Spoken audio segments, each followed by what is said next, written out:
Bonjour, peuple congolais. Nous sommes le 30 avril 2020. Ici, c'est T-Congo. Le Congo de T-Travailleurs, le Congo de T-Technocrates, le Congo de T-Tranquillité et le Congo de T-Transfert. Peuple congolais, chers compatriotes, c'est pour éviter une vidéo de plus de 2 heures que nous avons décidé d'interrompre la vidéo que nous avons intitulée Le pôle, casse-tête et bénédiction pour le Congo. Donc, voici la suite. J'ai reçu beaucoup de messages qui me demandent l'explication de l'image de la vidéo. Cette image, c'est comme celui du canard et le lapin. Pour ceux qui n'ont jamais vu l'image du canard et le lapin, il suffit de taper l'image du canard et le lapin sur le Google. Vous allez comprendre. En ce qui concerne notre image, à la première vue, il apparaît un vélo. Mais quand vous le regardez avec la couleur noire, c'est le Congo qui est écrit. Le guidon représente la lettre C. Les 2 roues, c'est la lettre O. Et au milieu de ces roues, il y a les lettres N et G. Mais quand vous regardez la même image avec la couleur grise, c'est le pôle qui est écrit. Le P et le L constituent le pilier du socle sur lequel est posé le vélo. Et les 2 O du pôle sont représentés par les roues en gris. En résumé, l'image signifie que le Congo doit avancer. C'est l'image du vélo. Il a un socle qui est solide, ce que vous voyez en bleu, qui symbolise l'unité, le travail, la technologie, la tranquillité et le transfert. Et ce socle a ses appuis avec les lettres du pôle. Donc, ses appuis du Congo, c'est aussi avec le pôle. C'est la même image qui est portée sur cette deuxième vidéo que nous allons vous présenter. Et vous allez constater que le pôle, cette fois-ci, on l'a écrit en rouge. Congolais. Nous disons qu'on périt par manque de connaissances. Ne soyez pas dans la distraction, dans l'alcool. Ne soyez pas dans la perdition. Un homme averti, nous avons dit, devient prudent. Et la prudence, c'est aussi l'intelligence. Peuple congolais. Nous allons maintenant rentrer dans le décryptage des événements que nous avons décrits dans la première vidéo. Mais avant tout, vous devez savoir que M. Sassou est très conscient qu'il a fait beaucoup du mal au peuple et surtout à la population du Sud. Donc il se trouve contraint de se maintenir au pouvoir. Quel que soit le moyen, il cherche par tous les moyens pour se maintenir, compte tenu de ce qu'il a commis comme dégâts dans le pays, tant sur le plan humanitaire avec les assassinats, tant sur le plan économique de tout ce qu'il a fait. C'est pour cette raison qu'il a fait modifier la Constitution dans laquelle porte l'article 96 que vous connaissez. Et compte tenu de son âge, comme il peut toujours pas, parce que l'âge rattrape toujours, donc il est en train de tout faire pour mettre son fils. Sassou, pour demeurer au pouvoir, il avait usé d'une stratégie. Et donc, qu'est-ce qu'il avait fait? Il a demandé à un certain nombre de personnes, surtout de son clan, de lui rester fidèle. Et il leur promettait la succession à la présidence. Donc toutes ces personnes, sachant qu'ils ont reçu la promesse du président, lui sont restés fidèles. Sassou ne l'a pas fait à une seule personne, il l'a fait à plusieurs personnes. On peut citer Jean-Dominique Okemba, des gens comme les Nyangambwala, des gens comme les Edgar Nguesso, des gens comme les Pierre Oba. Tout ce monde-là, il les avait promis le pouvoir. Aujourd'hui, toutes ces personnes sont roulées dans la farine, sauf son fils. Parce qu'à lui aussi, il a promis le pouvoir. Alors, quand ils se sont rendus compte qu'en fait, ce n'était que de l'enfumage, parce que il avait besoin de tous ces hommes qui restent à côté de lui, il y a donc la tension qui est montée. Et donc, le clan, soi-disant le clan Mboshi, qui est autour de Sassou, qu'on nous faisait voir qui était toujours solide, manifestait déjà des fissures. Et aujourd'hui, on parle maintenant du groupe Okemba et du groupe Nyangambwala. Si vous suivez bien les déclarations de M. Jean-Dominique Okemba, il dit: ils ont des généraux, nous avons aussi des généraux. Ici, Nyangambwala ne parle pas, quand il prononce cette phrase, il ne parle pas du pôle. Il est en train de s'adresser à leur camp pour dire que vous aviez des généraux, nous avons aussi des généraux. Parce qu'ils ont des généraux. Vous avez compris que les généraux qui sont dans l'armée sont rangés selon des personnes. Il y a des généraux de Nyangambwala, il y a des généraux de Okemba, il y a des généraux de Edgar Nguesso, il y a des généraux de Christelle Denis Sassou Nguesso. Et aussi, il y a des armes qui ont disparu dans le pays, tout un conteneur. Nyangambwala, Dominique Okemba dit: ils ont des armes, nous avons aussi des armes. Alors, tout ça, c'est des déclarations qui démontrent que le clan connaît déjà des fissures. Donc, on peut vraiment se poser des questions, sachant que ce camp est toujours resté fidèle à M. Denis Sassou Nguesso. Est-ce que c'est juste du cinéma qu'ils sont en train de nous présenter? Alors si on se pose la question de savoir, sont-ils réellement en désaccord? La réponse est oui. Pourquoi? C'est parce que c'est M. Sassou qui est en train de tirer la corde dans ces deux côtés pour les amener à un affrontement. Une fois qu'ils vont s'affronter, cela donc va ouvrir un boulevard à son fils. Voilà la technique et les méthodes de M. Denis Sassou Nguesso. C'est comme ça qu'il a toujours procédé, même dans le passé. Quand on a parlé des assassinats, il suffit d'aller écouter les vidéos qui sont déjà en ligne. Vous allez comprendre, c'est la même recette qu'il est en train de ramener ici.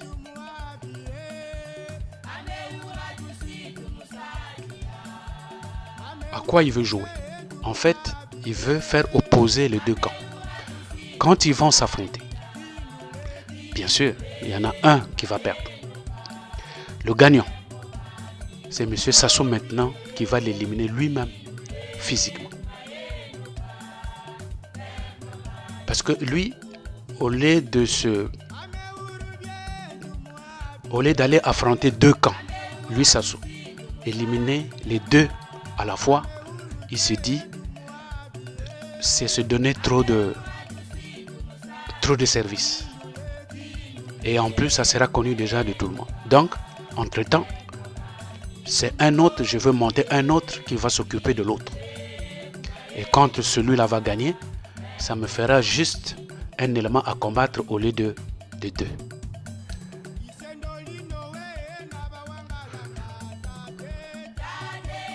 Est-ce qu'au Congo, y a-t-il un coup d'État? C'est la question que tous les Congolais se posent. Donc, on va se le poser. Il faut bien nous suivre, peuple congolais. On est maintenant dans le décryptage. La réponse à cette question est non, mais aussi oui. Je m'explique. D'abord, pourquoi non? Ben, parce que depuis 1968, Sassou est impliqué dans tous les coups d'État qui ont été déjà réalisés au pays. Monsieur Denis Sassou Nguesso, il a ce qu'on appelle la manette, comme nos enfants qui jouent avec des vidéos. Donc il a la manette en main et donc il joue avec ça. Vous savez, dans la chute de Massamba Deba, Ngouabi était là avec des Sassou. Sassou était là. Dans la mort de Kinganga, nous avons démontré que Sassou était là dedans. Dans la mort de Diawara, dans le coup d'état du Diawara, Sassou était dedans. Tout cela, nous avons démontré dans des vidéos qui sont déjà en ligne. Dans la mort de Marien Ngouabi, c'est Sassou qui était là dedans. Dans les cinémas stars, c'est Sassou qui est là dedans. Dans la chute de Yombi, c'est Sassou qui est dedans. Et les guerres que nous sommes en train de vivre dans le Pour, c'est toujours Sassou. Il ne faut pas aussi perdre de vue que M. Sassou Nguesso est resté longtemps au service de renseignement. Donc, il connaît tous les systèmes. Il y a une vidéo que nous avons mise en ligne où le défunt Aloïse Moudilono était en train de dire, dans la politique, c'est le ministre de la Défense qui est le président de la République. Donc toi, le président de la République, tu es obligé de te soumettre à ce que le ministre de la Défense te dit. Et donc, le ministre de la Sassou était ministre de la Défense et en même temps chargé de renseignement dans le pays. Donc, M. Sassou connaît bien ce service de renseignement.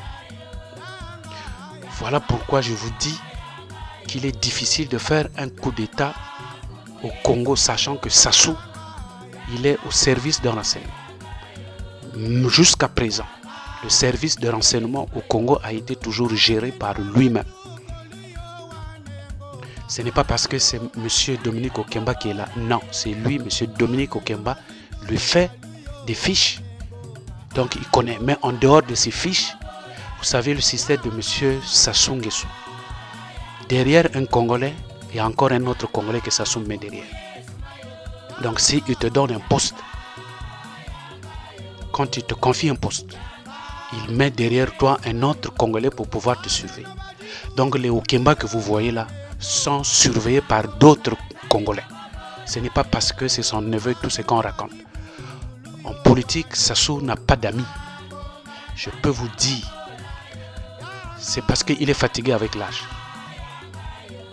S'il avait encore, je l'ai dit, s'il avait encore l'âge de 40 ans, Sassou est capable de sacrifier son fils qu'on appelle Christelle Denis Sassou Nguesso pour l'intérêt de rester au pouvoir. Voilà l'homme tel qu'il est. Donc c'est pour vous dire, le service de renseignement, lui, il a. N'oubliez pas que pendant la conférence nationale souveraine, il y avait un conférencier qui est en même temps un officier supérieur qui avait dit, je cite, « Le Congo ne connaîtra plus des coups d'État, car celui qui montait des coups d'État est maintenant au pouvoir. » Fin de citation. C'est pour vous dire, peuple congolais, aujourd'hui, tu vas te lever, tu vas prendre des armes, tu vas aller faire un coup d'État au pays, Sassou sera au courant, il va t'avoir.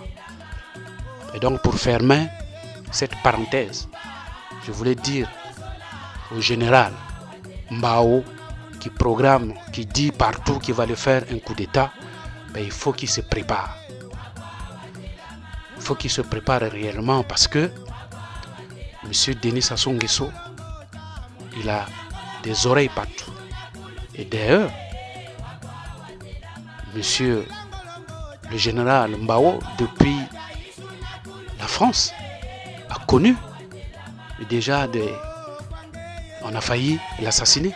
Donc c'est pour dire que lui, il était déjà au courant. Et il avait déjà pris des dispositions jusqu'à l'éliminer déjà étant à l'étranger. Voilà comment qui est monsieur Sassou Nguesso. C'est comme ça que lui, il opère. Donc dire qu'aujourd'hui, actuellement, il y a un coup d'État qui se prépare là-bas pour surprendre monsieur Denis Sassou Nguesso, ce n'est pas vrai. Mais j'ai aussi dit qu'il y a un coup d'État qui se prépare. Bon, cela semble un peu... Je dis oui, je dis non, ça veut dire quoi? Mais je veux vous expliquer, vous allez comprendre. Il y a un coup d'État au pays, je dirais oui.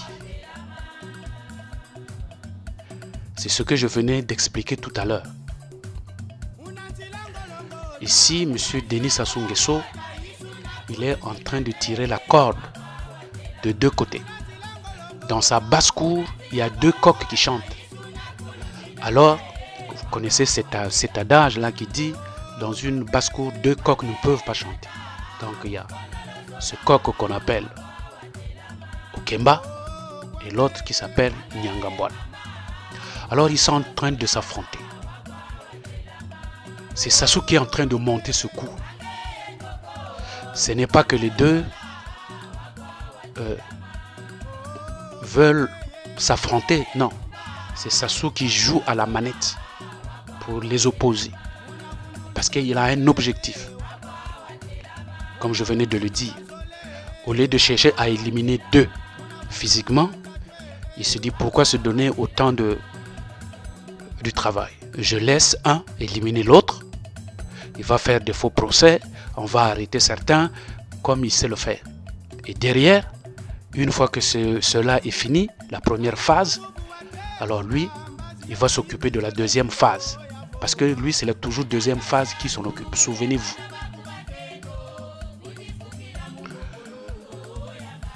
Quand il y a eu affrontement dans le Nord, à la veille des élections présidentielles avec le président Pascal Lissouba, tout a commencé avec le Nord. Celui qui a monté, ça c'était la première phase. On a tué des gens là-bas. Il est venu à Brazzaville. Il a fait faire des agitations en faisant des meetings. Et donc c'est en ce moment-là que M. Pascal Lissouba est tombé dans le piège.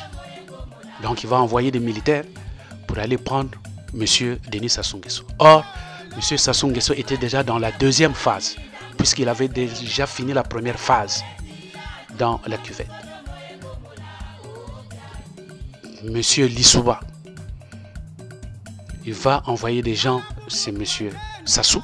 Sassou était déjà préparé, les armes étaient déjà arrivées en Angola, les mercenaires étaient déjà là, il était déjà prêt. Alors, il va donc déclencher sa deuxième phase que vous connaissez. C'est là où il dit « je dormais pour moi ». Mais en fait, en réalité, il était à Kinshasa. Donc, voilà comment il fait. Et donc, dans ce qui va se passer entre Okemba et Nyangambwana, il y a un qui va être éliminé physiquement. Et c'est donc en ce moment-là que lui, il va s'occuper du gagnant pour le faire disparaître physiquement comme il sait le faire. Alors, cela va ouvrir, va faciliter son fils à accéder au trône du président de la République.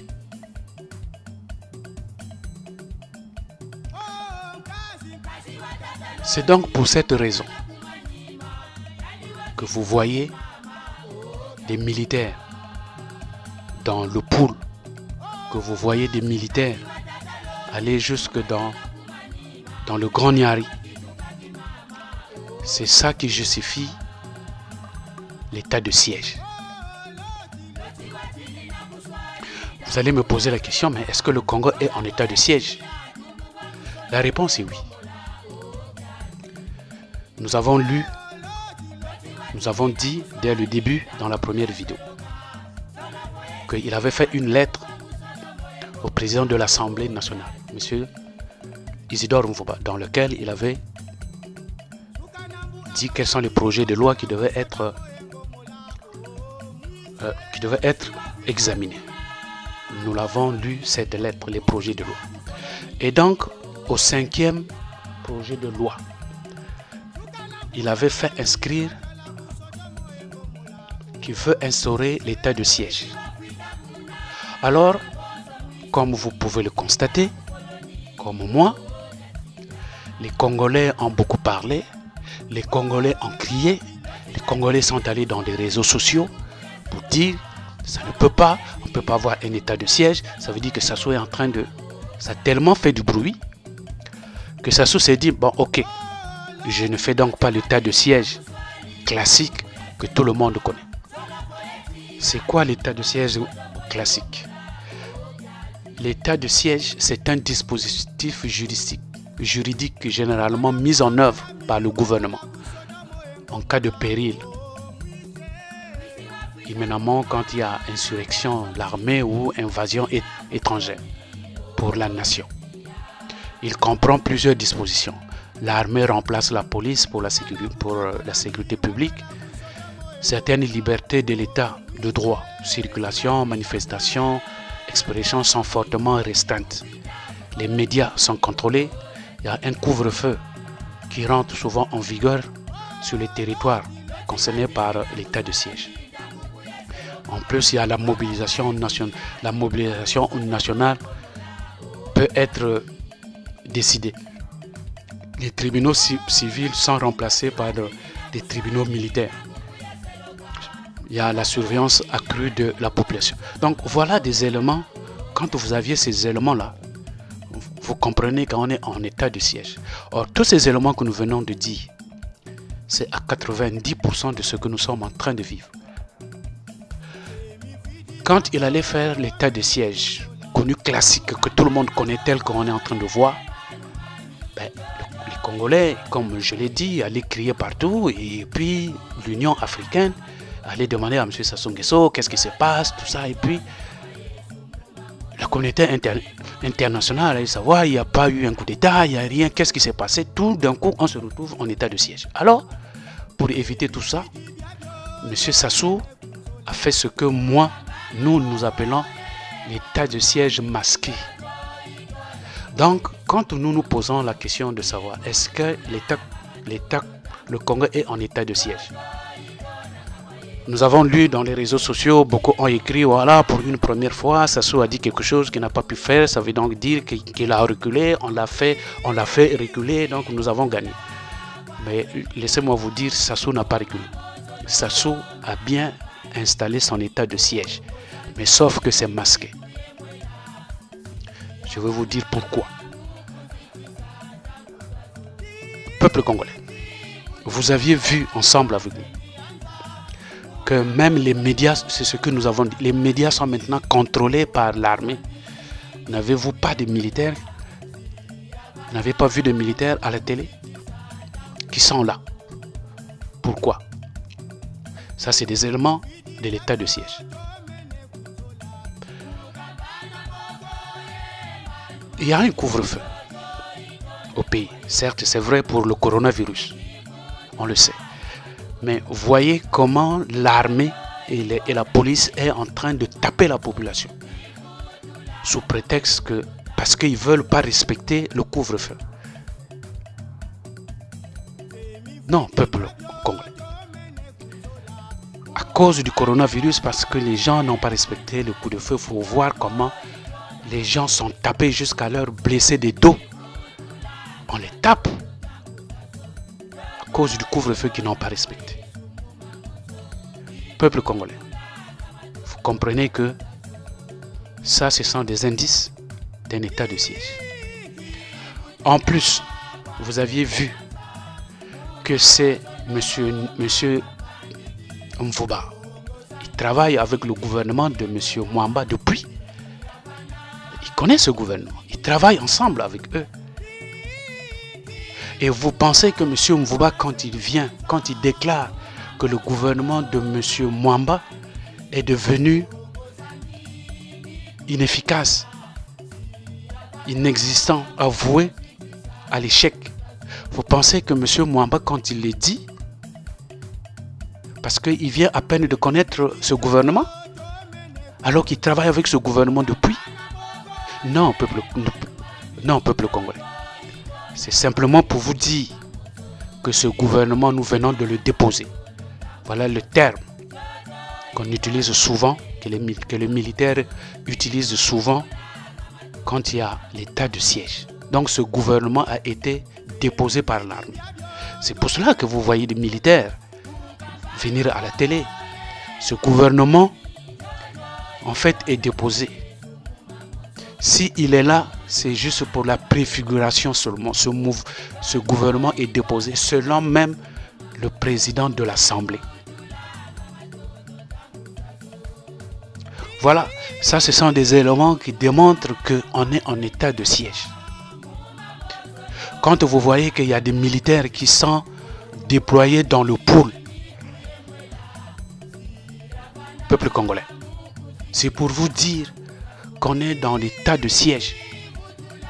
Quand vous voyez qu'il y a des militaires qui sont allés dans le Niari, ce n'est pas parce qu'il y a des Angolais qui font éruption là-bas de temps en temps, mais c'est l'occasion justement pour M. Denis Sassou Nguesso d'envoyer des militaires là-bas. Et il y a des militaires dans le Kwilu, ils sont assiégés. Ce n'est pas parce que Sassou vit maintenant dans le Kwilu. Ça peut s'expliquer comme ça, mais en fait, il a mené des militaires là-bas aussi en même temps. Donc voilà, peuple congolais, vous aviez tous les éléments qui décrivent l'état de siège. Ils sont déjà là. Mais sauf que M. Sassou l'a fait de manière masquée. Si bien que certains Congolais ne l'ont pas vu. Et ils ont crié aux victoires. Comme quoi on a fait reculer M. Denis Sassou Nguesso. Il a voulu mettre un état de siège, mais il n'a pas réussi. Non, il a réussi. Il a réussi. Il a réussi, regardez bien. Il a fait son état de siège. Voilà. C'est pour cela, dans la première vidéo, je vous ai dit, je vais développer cela pour vous démontrer que le pays est en état de siège. Voilà, peuple congolais. On va encore se poser une autre question. N'oubliez pas qu'on est maintenant dans le décryptage. Suivez bien, peuple congolais. Est-ce que c'est pour cette raison que M. Denis Sassou Nguesso est parti se cacher à Pointe-Noire? Vous le savez qu'il est à Pointe-Noire, dans les larges. La réponse est oui.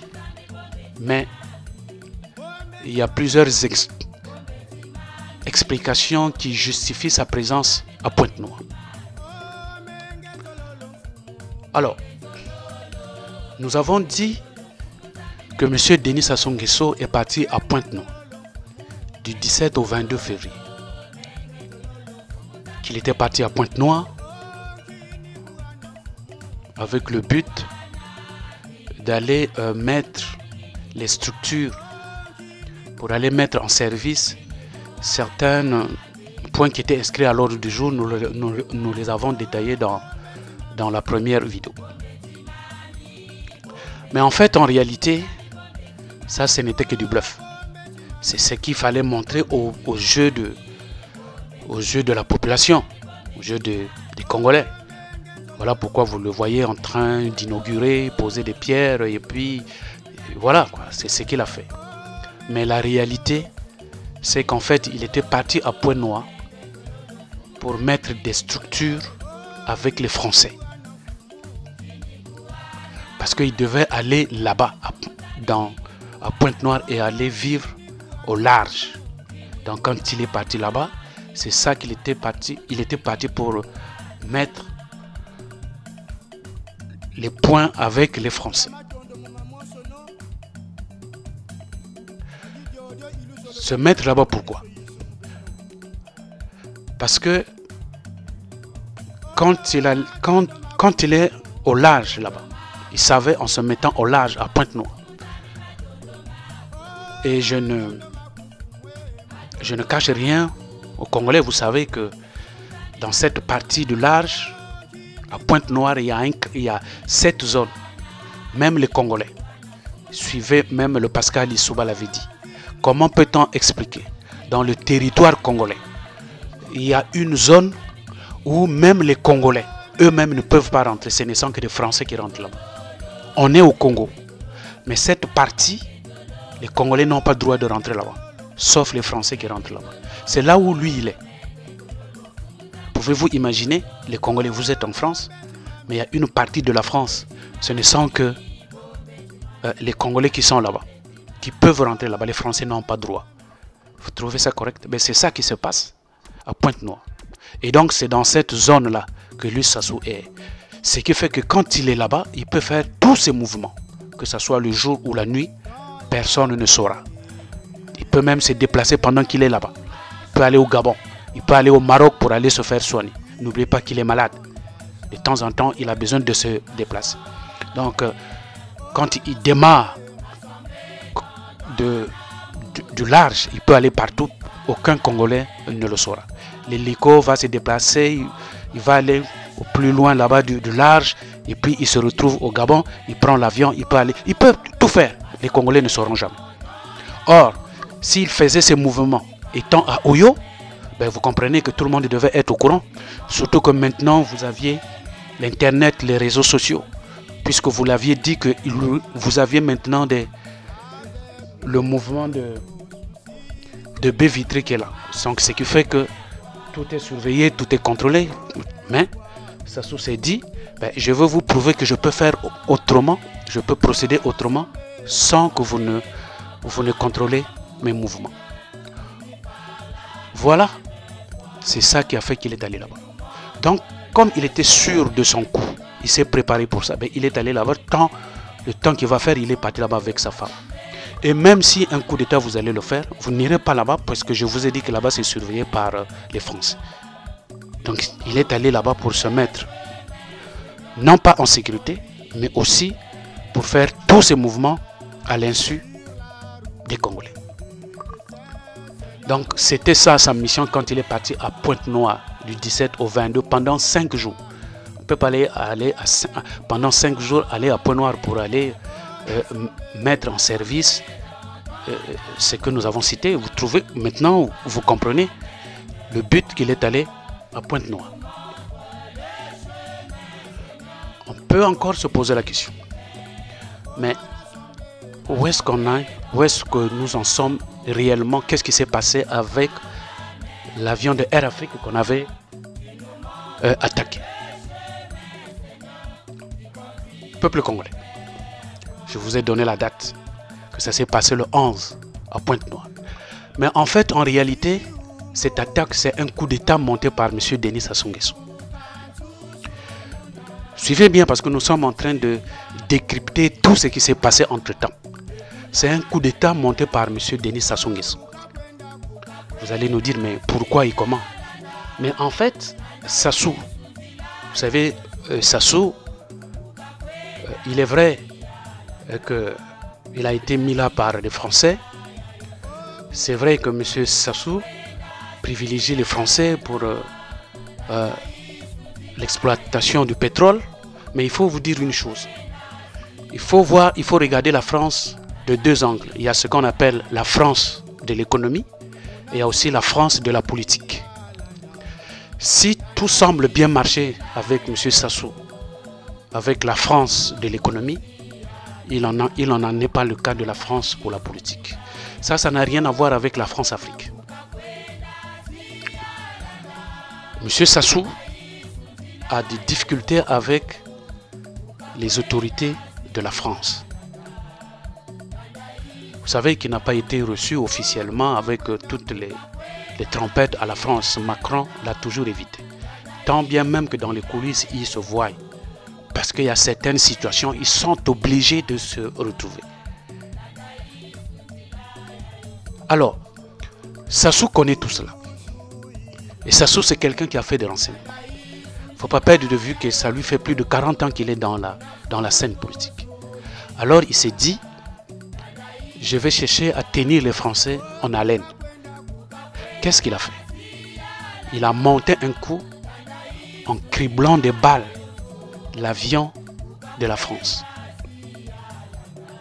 Et aussitôt, qu'est-ce qu'il a dit? Il a délégué son ministre des Affaires étrangères pour aller voir M. Jean-Yves Le Drian pour s'excuser. M. Denis Sassou Nguesso le fait. Pourquoi? Parce que il veut dire aux Français, Ben, l'avion qui venait d'être touché, c'est vrai, il est touché. C'est un avion. Et vous savez, ce sont des millions. Donc les Français ne peuvent pas laisser cette affaire. Il a dit aux Français, on va s'en occuper, ne vous en faites pas. Je vais m'en occuper. Il ne dit pas que le Congo va s'en occuper. Non. Il dit que c'est lui qui va s'en occuper. Et donc, il leur fait comprendre que vous êtes tenus de rester avec moi, de me soutenir pour que je vous paye votre avion. Puisqu'il s'est engagé qu'il va payer cet avion. Donc, comme je serai au pouvoir, comme vous allez me soutenir, vous êtes tenus de me soutenir pour que je régularise votre situation de l'avion. Donc, les Français ont été pris de court par le derrière, comme on le dit chez nous. Mais en fait, c'est la politique que M. Sassou Nguesso a mis pour les avoir. Donc, il a touché au symbole de la France. Ces avions qui portent le drapeau français. Donc, il dit, je veux m'en occuper. Mais restez avec moi. Soutenez-moi. En ce net moment, nous allons partir dissiper aux élections. Il faut que vous restez avec moi pour que mon système régularise votre situation de l'avion. Même si ce n'est pas moi qui sera là. Mais celui qui sera là. Mais lui, quand il dit celui qui sera là, il tient à son fils. Pour qu'il puisse venir régulariser votre situation. Ce n'est que moi qui peux régulariser votre avion. Voilà comment Sassou a pris les Français, la France politique, en haleine. C'est pour cela, d'ailleurs, la France n'a même pas réagi pour l'avion qu'on a touché. Ça n'a pas fait un dégât. Ça n'a pas fait tout un dégât. C'est comme si c'est passé comme une lettre à la poste. C'est parce que tout est calculé et tout est réglé. N'oubliez pas que le 19 septembre 1989, le vol de 772 UTA DC-10 avait explosé en plein vol au-dessus du Ténéré au Niger, qui avait fait 170 morts. Là-dedans, il y avait des Français, là-dedans, il y avait des Congolais, des Américains, des Tchadiens. Cette affaire, on avait condamné M.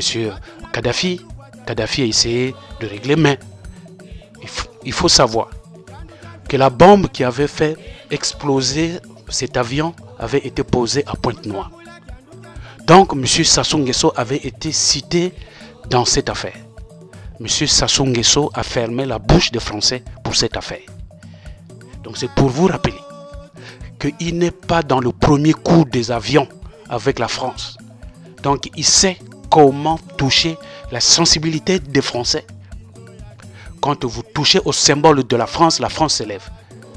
Et comme il sait comment régler les problèmes des avions quand l'avion est touché, c'est ce qu'il a fait. Peuple congolais. C'est ça le vrai problème. Les Français ne se sont pas gênés d'envoyer un autre avion là-bas pour aller prendre des ressortissants, des nationaux, ainsi de suite. Voilà, peuple congolais. Quand je vous dis que M. Sassou Nguesso, il opère toujours de la même manière depuis. C'est ça que je suis en train de vous expliquer. Et toutes ces méthodes-là, nous les avons déjà expliquées dans les anciennes vidéos qui sont déjà en ligne. Donc, avec l'attaque de Pointe-Noire, M. Denis Sassou Nguesso a touché la sensibilité des Français. Et il s'est engagé à satisfaire toutes les recommandations que la France va lui demander. Il est prêt à donner même des gisements pétroliers gratuits aux Français. Pourvu qu'on le laisse, qu'il reste au pouvoir. Lui ou son fils. Il veut que la France supporte son fils. Donc c'est la monnaie qu'il est en train de leur faire. C'est ça qu'il est en train de leur faire avaler. C'est cette couleuvre-là qu'il est en train de faire avaler aux Français. Et donc, comme pour satisfaire les Français, tout ce que les Français ont demandé, lui, il va le faire. Souvenez-vous, monsieur Jean-Yves Le Drian avait demandé à M. Denis Sassou Nguesso de libérer les prisonniers politiques. Peuple congolais, je parie que pour satisfaire les demandes des Français, je ne serai pas surpris, et vous ne serez pas surpris, peuple congolais, d'apprendre que pendant ce confinement-là, M. Jean-Marie Michel Moukoko a été libéré, que Dabira a été libéré, que certains ont été libérés. Pourquoi? Mais parce qu'il veut satisfaire aux Français suite à la situation de l'attaque de l'avion. Donc voilà l'astuce qu'il a mis pour tenir les Français et puis probablement pour libérer les hommes politiques. Parce qu'il fallait chercher une stratégie. Peuple congolais. Ne soyez pas surpris. Je vous dis, ne soyez pas surpris. La probabilité est forte de savoir que M. Jean-Marie Michel Moukoko est déjà libéré et M. Dabira est déjà libéré. Ils doivent être certainement quelque part. Je n'ai pas des éléments matériels avec moi. Mais la logique, connaissant la logique de M. Denis Sassou Nguesso, c'est comme ça qu'il a toujours procédé depuis toujours. Il te met d'abord en prison, après il te libère. Il te met en prison, après il te libère. Il te libère. Donc, Jean-Marie Michel Moukoko sera libéré. Et comme il ne pouvait pas le faire tambour battant devant tout le monde, il fallait chercher l'astuce. Et comme la France lui avait demandé de le faire, il a résisté depuis bon bout de temps. Voilà, l'occasion est venue pour lui de satisfaire les Français. Donc voilà pourquoi je disais, la probabilité est très forte de savoir que Jean-Marie Michel Moukoko et Dabira sont déjà libérés. Suivez bien, peuple congolais. Et je continue à vous faire le décryptage de ce qui se passe au pays. Alors, puisque nous avons dit que le pays est en état de siège, quand on fait l'état de siège, les frontières sont fermées. Alors, est-ce que les frontières de la République du Congo sont fermées? La réponse est oui. Bon, certains vont dire oui, mais c'est tout à fait évident. Nous sommes dans le coronavirus. En plus, il y a le couvre-feu qui est là. Et d'ailleurs, il l'avait dit lui-même que les frontières sont fermées. Donc, c'est une question qui ne doit pas être posée, puisqu'il l'avait dit quand il a pris des mesures contre le coronavirus. Nous sommes en état où les frontières sont fermées. C'est vrai. C'est autant vrai que les frontières sont fermées. Mais laissez-moi vous dire que ces frontières sont fermées d'une autre manière. Et c'est ce que je veux vous démontrer. D'abord, la frontière avec le Cameroun. Avec le Cameroun, la frontière est fermée. Comment? Le 5 mars, quand M. Sassou Nguesso est allé au nord pour aller libérer la route Sembe-Soanké-Ntam, en fait, c'est pour cela que je vous avais donné les dates dans la première vidéo. Je vous ai dit dès le début, suivez bien ce que je veux vous donner parce que nous allons les décrypter. Et là, nous sommes là, en train de faire le décryptage. Peuple congolais, suivez attentivement. En fait, cette inauguration cachait autre chose.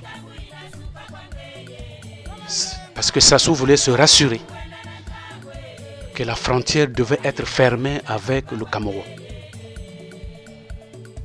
Donc, quand il est allé inaugurer, soi-disant, cette route, il y avait la présence d'un ministre camerounais des Travaux publics qu'on appelle M. Emmanuel Nganou Ndjoumessi. Vous allez dire, oui, mais c'est tout à fait évident, il fallait qu'il soit là puisque cette route amène vers le Cameroun. Oui, la route mène vers le Cameroun. Mais c'est que ils n'étaient pas dans la partie du Cameroun. Ils étaient au Congo. Donc,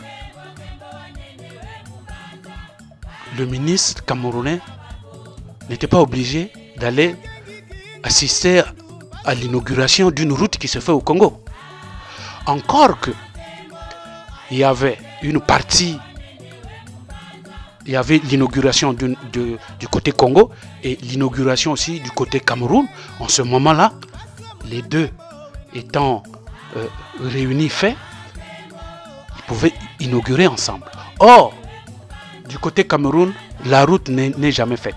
Sur les 322 km qui sont censés de faire, ils n'ont fait que 98 km. Et les 98, ce n'est pas celle qui relie avec le Congo. Donc, vous comprenez que du côté Cameroun, ils n'ont pas encore fait la route pour venir se connecter avec la partie déjà du Congo. Donc la présence du ministre des Travaux publics du Cameroun n'avait vraiment pas sa raison d'être. Mais comme il y avait une mission, c'était de le faire venir, puisque Paul Biya ne peut pas se déplacer, il est malade, vous le savez. C'est à lui qu'on a confié cette mission.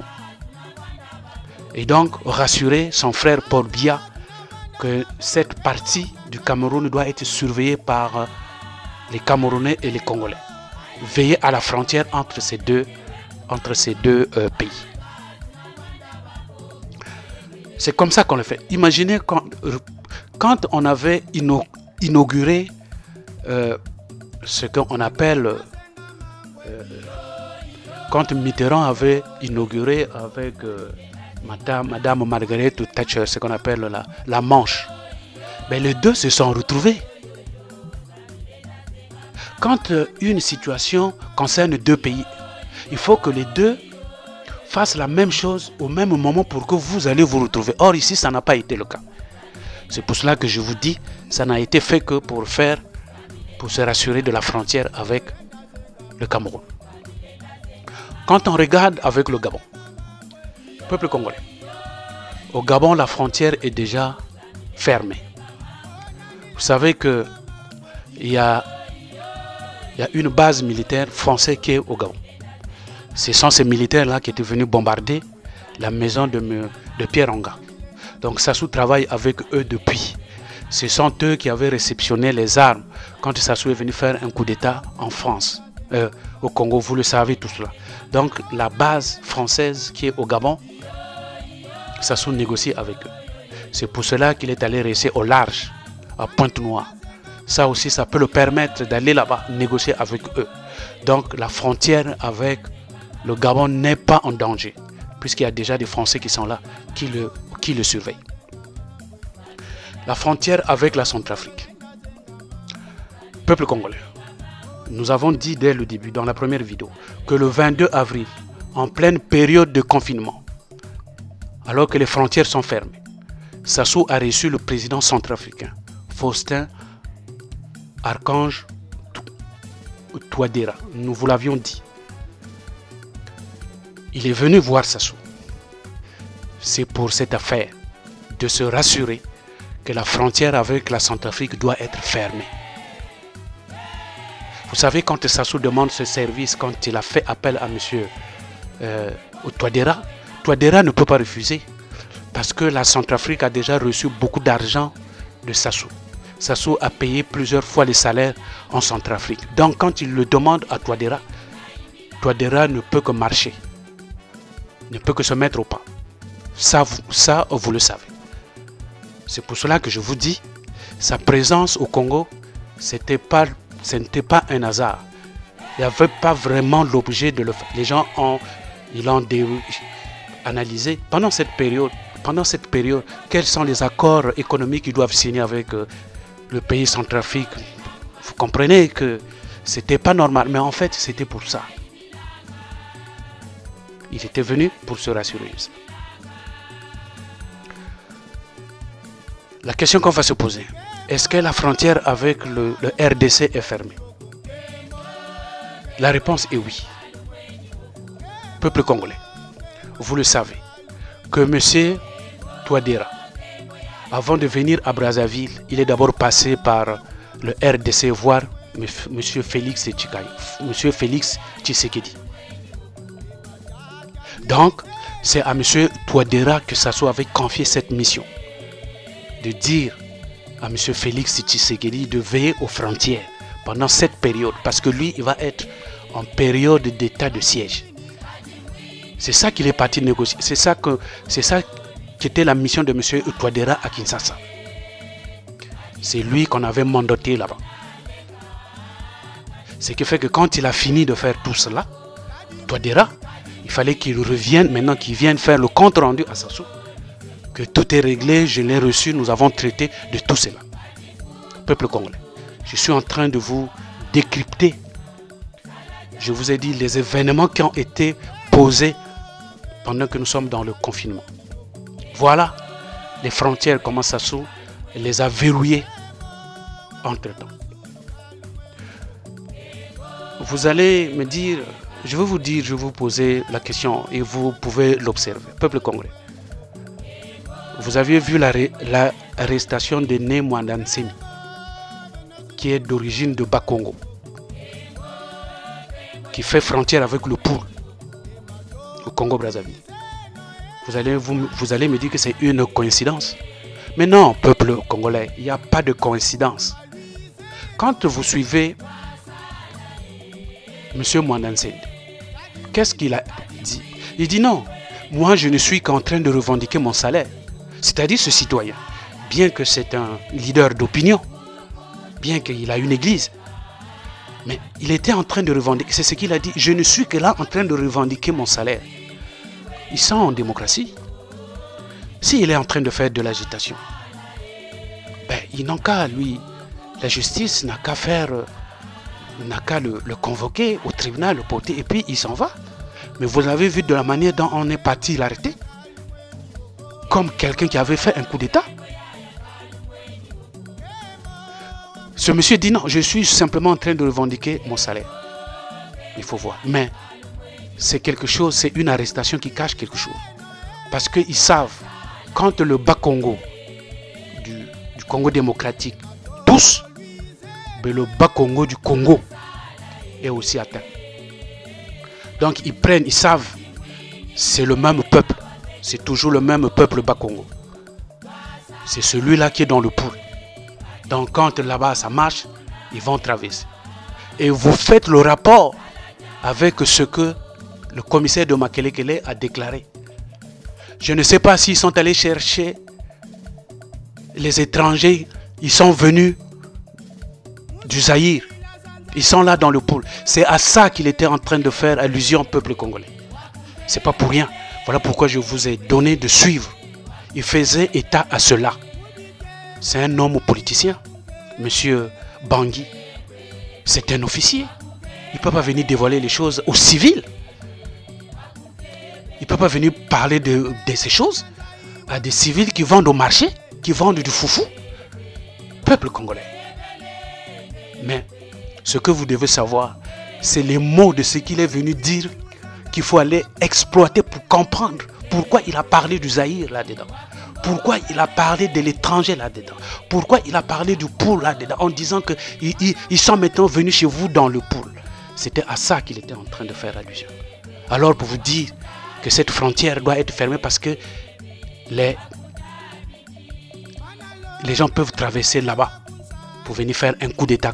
Quand il dit oui, ils sont venus pour faire un coup d'État à Sassou. Il voulait dire que les gens, le Poul qui est frontière avec le Bas-Congo, vous allez faire entrer les gens par là-bas pour venir faire un coup d'État. C'est ça ce qu'il voulait dire, son message.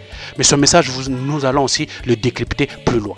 Voilà pourquoi je vous dis, il faut bien suivre ce qui se passe.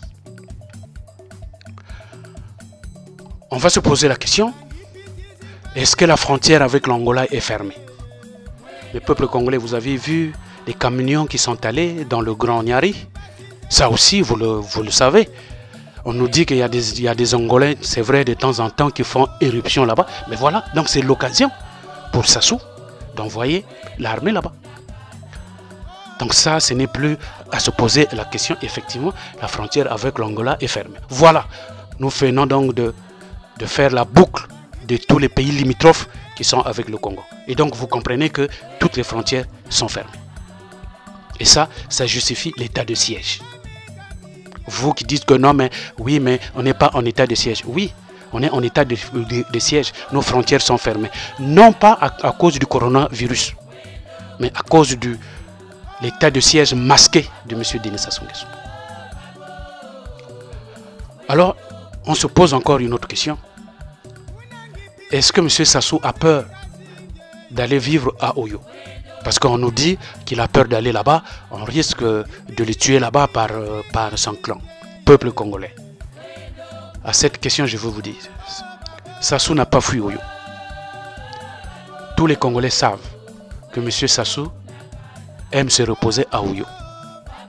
Il aime regarder la tombe de sa mère, il aime regarder la tombe de sa fille, Il y a des cimetières là-bas dans lesquels ils ont caché les armes et de l'argent. Donc ils veillent à tout cela. Monsieur Denis Sassou Nguesso, certes c'est vrai qu'il n'a pas confiance à ses troupes. D'ailleurs, monsieur Sassou Nguesso n'a jamais eu confiance à quelqu'un, même à son propre fils. Je vous ai seulement dit, c'est parce qu'il est seulement rattrapé par l'âge. Sassou Nguesso est capable de tuer son fils pour demeurer au pouvoir. Mais, cette fois-ci, comme il avait un travail à faire, de manière discrète, voilà pourquoi il est parti à Pointe-Noire. Ce n'est pas parce qu'il a fui Oyo, non. Et d'ailleurs, ce n'est pas à Oyo qu'on va le tuer. Avez-vous vu déjà les gens de Oyo manifester? Les gens de Oyo avaient signé un pacte. Ils doivent toujours rester avec M. Sassou Nguesso. Nous vous l'avons dit, avec ce que nous avons décrit comme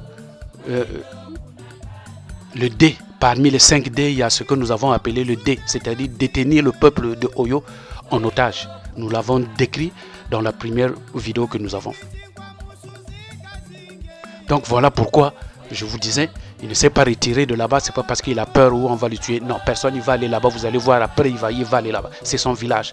Les gens, au contraire, le supportent là. Mais comme il avait un travail à faire, il est donc parti au large, vivre d'abord au large.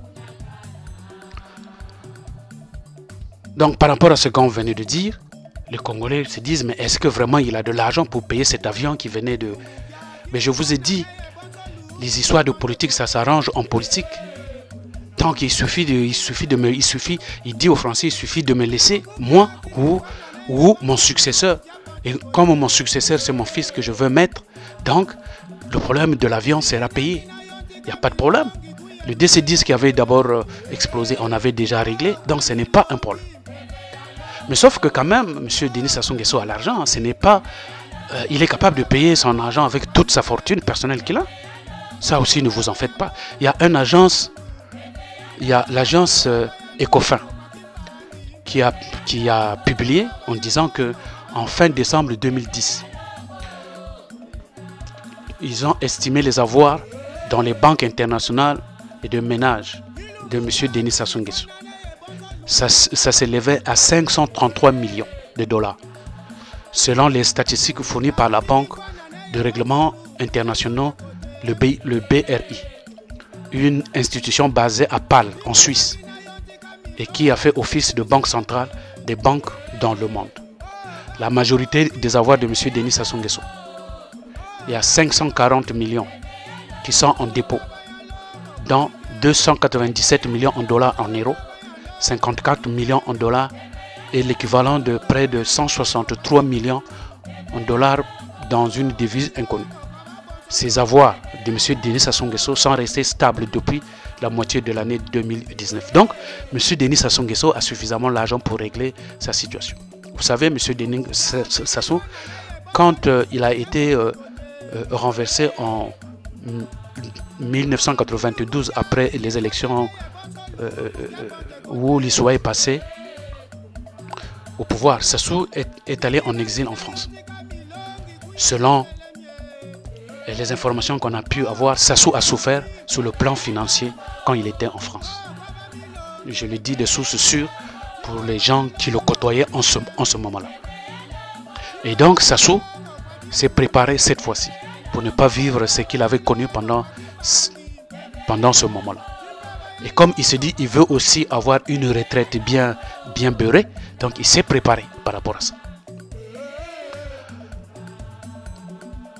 Voilà, peuple congolais. Maintenant, nous allons vous parler de propos de M. Jean-Dominique Okemba qu'il est allé prononcer au nord. Comme quoi le pouvoir est au nord, nous sommes là pour protéger le pouvoir. Nous, lorsqu'on a brûlé le pôle, rien ne s'est passé, ils n'ont rien fait, le ciel n'est pas tombé. Il ne faut pas faire une bêtise, il faut sauvegarder le pouvoir. Et voilà. Tout cela, il y a une vidéo que nous avons déjà mis en place, qui est déjà là, où nous avons eu le temps de décrypter tout cela. Nous n'allons plus revenir là-dessus, allez-y écouter la vidéo. Par contre, il y a un élément que je voulais ajouter par rapport à ça. C'est de vous dire, donc malgré ce malaise qui existe entre les deux camps, malgré ces deux coqs qui sont en train de vouloir se battre, faire ce qu'on appelle le combat de coqs, il faut retenir une chose, c'est que dans le camp de Sassou, ils ont un dénominateur commun, ce qu'on appelle faut garder le pouvoir au nord.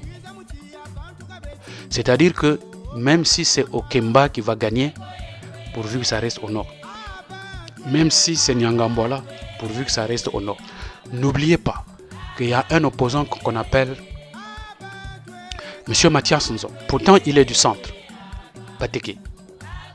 Et nous vous avions déjà démontré qu'en fait, en réalité, le centre n'existe pas. Parce que ce qu'on peut appeler le centre, les Bateke sont connectés, ils sont annexés au nord. Pourquoi?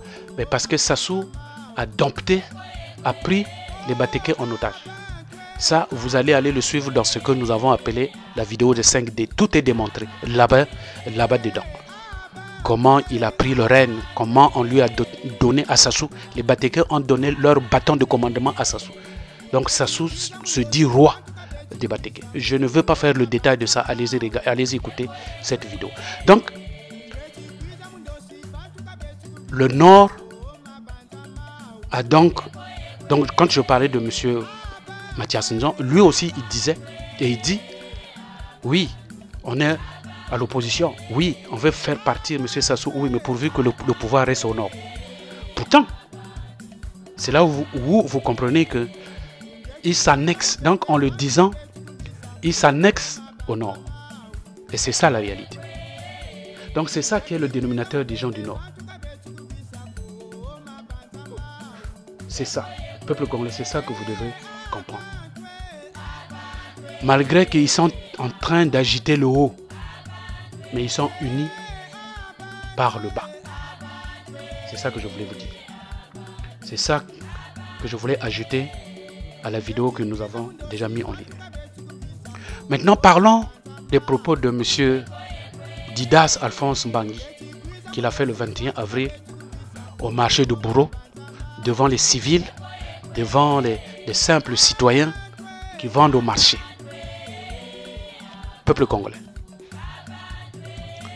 Je vais d'abord vous faire un petit rappel au sujet de l'origine de la guerre de 1998 dans le Pou, qui servira certainement de l'histoire pour des futures générations. Ou alors pour ceux-là qui ne connaissent pas, mais comment la guerre de 98 a commencé. Avant de revenir sur les propos de M. Didas Alphonse Mbangi, parce que il y a des similitudes. C'est pour cela que je suis en train de vous dire qu'il faut bien suivre le peuple congolais. D'abord, je voulais dire que c'est toujours par un policier que les explosions commencent dans le pôle. Les drames, c'est toujours les policiers qui viennent les poser.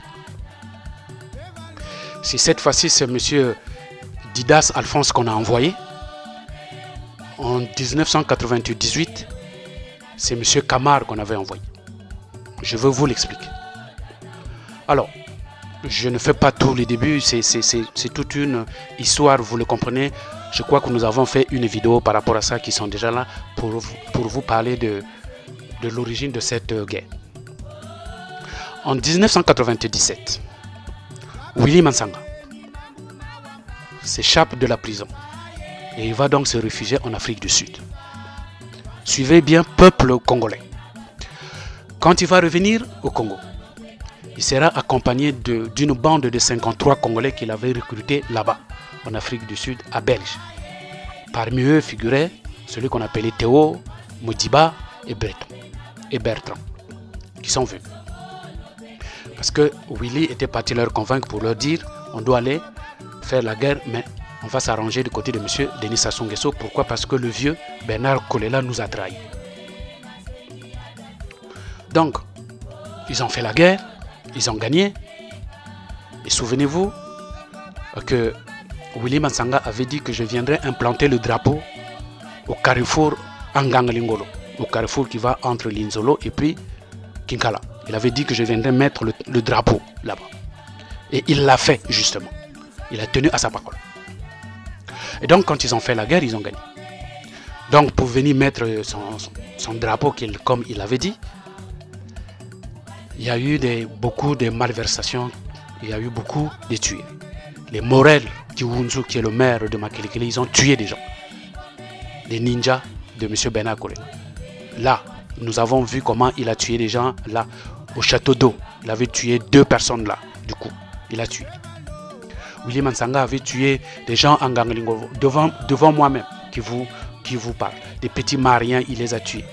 Parce que ce petit Marien était parti menacer la maman de Willy Mansanga quelque part pendant que lui, il était en guerre là-bas. Donc quand il est sorti, il a cherché le petit Marien. À bout portant, il l'a tué. Ça se passe juste avant d'arriver à 17 km. Donc il a vu aussi d'autres personnes comme les frappas là, il les a tués. Alors, vu qu'il y avait déjà ce climat de peur des ninjas de monsieur Bernard Kolela, qu'est-ce que ces ninjas-là ont fait? Ils se sont donc rétractés dans le pool. Ils sont repartis dans le pool. Ils sont allés se cacher dans les villages qui sont dans le pool. Donc arrivés là-bas dans le pool, comme ils avaient plus d'activité, ils ne savaient pas comment vivre, comment pouvoir manger, alors ils ont commencé à commercialiser et à produire, à cultiver et à vendre de la drogue. Ce que les gens appellent communément le diamba. Donc ils ont commencé à cultiver ça et puis les vendre. Alors, vu que il y avait déjà du désordre dans le pool, qu'est-ce que le gouvernement, alors l'État a fait, pour ne pas dire Sassou, qu'est-ce qu'il a fait? Ben, il a envoyé un commandant à Kinkala pour aller mettre l'ordre dans le pool. Donc il avait nommé un commandant là-bas. Entre-temps, le commerce de la drogue, de diamba, donc la drogue indienne comme les gens l'appellent aussi souvent, était faite par 2 groupes. Il y avait de ceux qu'on appelait les Colombiens, qui étaient en majorité composés des ninjas, les chefs. Ils faisaient leur commerce après le fleuve qu'on appelle Lukuni. Et donc parmi les grands chefs qui étaient là, qu'on trouvait là-dedans, il y avait Pistolet, il y avait Gourbas, il y avait les Yokosi, etc. Donc ce sont ceux-là qui composaient le groupe qu'on appelait les Colombiens. Mais il y avait aussi un autre groupe qui vendait, qui cultivait et qui faisait aussi ce commerce. Ce sont ceux-là qu'on appelait les Jamaïcains. Eux, ils vendaient leur drogue rien que dans des gares principales. Vous partez à Gomatsetse, vous partez à Matumbu, et puis Kibouende. C'est souvent dans ces grandes gares-là qu'ils partaient vendre leur drogue. Alors, c'est donc dans cette atmosphère qu'un officier sera donc affecté dans le pool, en la personne du commandant Koubemba Rémi alias Kamar. Kamar, vous le connaissez, c'est lui avec les Vital et puis qui sont allés tuer et tous les prêtres qu'on avait tués à Kindamba. Donc c'est ce groupe-là. Donc Koubemba Kamar devient donc le commandant dans le pool comme officier. Et donc, il va user 2 stratégies. Il va s'approcher de la population, comme a fait M. Bangui quand il est venu au marché de Makelekele. Donc, c'est ça un peu la stratégie. Et je suis en train de vous décrire pour que vous puissiez comprendre que ce monsieur n'est pas venu au marché pour rien. Parce qu'ils savent que c'est au marché où il y a un grand public. Parce qu'une fois qu'il va parler à ce petit groupe auprès du marché, tout de suite l'information va circuler dans tout le marché. Et donc une bonne population de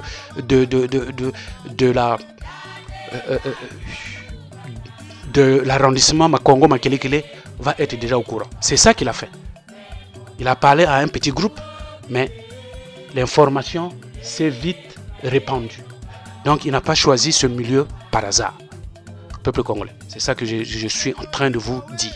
Alors, M. Kamar, qu'est-ce qu'il va faire quand il arrive? Il va donc rentrer en contact avec le groupe des Colombiens, en la personne de Yukosi et Pistolet. Ils vont signer un accord. Comme quoi, ils vont donc commercialiser la drogue. Ils signent un accord. qui consistait donc à transporter la drogue de Lukuni à Brazzaville. Et puis, ils avaient dit qu'ils devraient aller en France pour aller le vendre. Donc, de Brazzaville aussi à Paris. Comme M. Kama rentre donc dans le circuit et de Yokosi et tout le reste, il est déjà là-dedans. Et lui, comme c'est un policier, on lui a confié la mission de faire sortir les passeports au moment venu pour aller vendre cette drogue en France. Donc lui, c'était sa responsabilité et en même temps, encadrer ce groupe pour les faciliter quand ils vont rentrer avec cette drogue-là à Brazzaville pour qu'ils ne soient pas appréhendés. Le 18 janvier 1998, Kamar va demander à Yokosi et à Pistolet de lui fournir 80 paniers de chanvre qui équivaut à 160 kilos. Voilà le peuple congolais. Il est là, il a signé, il a déjà la confiance, il leur demande la drogue. Donc, comme il est du groupe, on lui a donné les 160 kilos qu'il avait. Et donc, quand ils ont fait des calculs, ils ont calculé, ça équivalait à 160 millions de francs CFA que ça devrait rapporter si ça arrivait en France et que tout avait été vendu. Donc ça devrait ramener 160 millions de francs CFA. Et donc ils avaient dit comment les 160 millions devaient être repartis. Alors il y avait 80 millions qui devaient être donnés au groupe qui devait être basé à Brazzaville.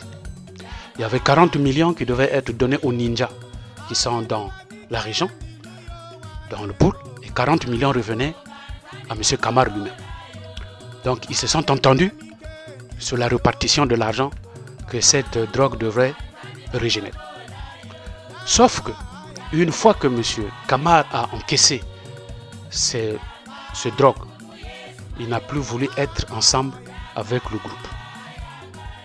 Alors, ce groupe a attendu un bon bout de temps, ils n'ont pas vu l'argent, alors ils commençaient à respecter. Ils sont allés voir un petit de confiance de M. Kamar, qu'on appelait Yaonda. Ils sont allés le voir. Ils sont allés se plaindre pour dire, bah, écoute, ton grand, voilà ce qu'il est en train de faire.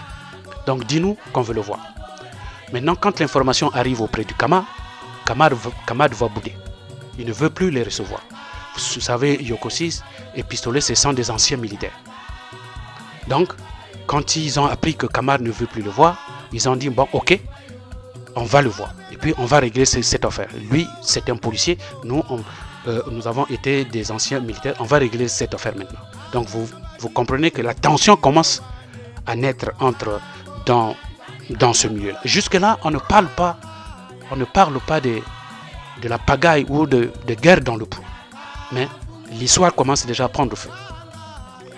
Alors, quand ils vont donc aller chercher à le voir, entre-temps, Kamar est déjà au courant qu'il est déjà recherché. Donc il va voir le commissaire de Kindamba, il organise là-bas, et puis il va trouver d'autres petits qui vendent aussi de la chambre, il va les tuer. Donc ce qui revient à dire que Kamar commence déjà à tuer les petits qui produisent déjà du chanvre. Et donc quand Yokosi et Pistolet vont l'entendre, comme quoi il a tué des petits qui produisent du chanvre, tout de suite ils ont compris que on n'est plus dans cette affaire de commercialisation de chanvre. Kamar est en train de chercher de vouloir mettre la guerre. Donc ils se sont déjà préparés. Et donc ils ont voulu, et ils sont donc partis pour aller tuer M. Kamar. Donc en passant, c'est là où Yokosi et Pistolet ont tué le commandant qui était à Kindamba. Et donc c'est en ce moment-là que l'histoire de la guerre dans le Poul a commencé.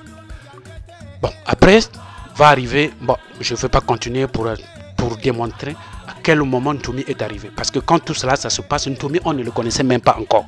Ce n'est qu'après que Ntoumi va arriver dans cette affaire. Ntoumi est arrivé dans cette affaire comme un intrus. Je ne sais pas si j'ai déjà fait une vidéo, mais ça s'explique. Si on aura le temps, on va vous l'expliquer.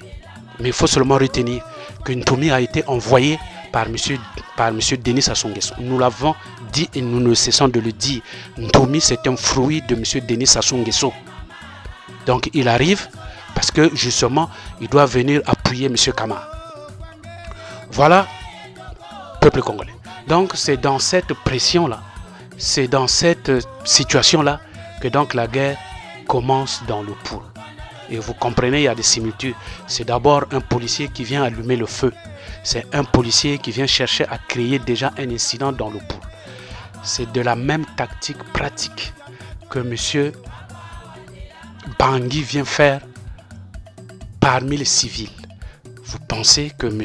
Bangui, pour donner une information de ce genre, où on parle de coup d'État, il a besoin de venir parler aux civils qui vendent les nsamba, ou les foufous, ou alors les safous, par terre là-bas au marché de Bourreau? Parce qu'il a calculé. Parce que si vous savez, le Bourreau, c'est un marché qui ravitaille tout Brazzaville. Donc, c'est pour cela qu'il avait choisi bien son... Et ces mots, il les a bien pesés. C'est pour cela que je n'ai pas voulu les interpréter. J'ai fait le verbatim.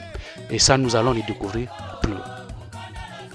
Voilà, peuple congolais, les similitudes ou alors des policiers comme... Donc, quand vous voyez un policier qui vient faire une situation, il est en mission. De la même manière que Camar a été envoyé en mission. Voilà cette similitude que je voulais faire pour vous, pour que vous puissiez le comprendre.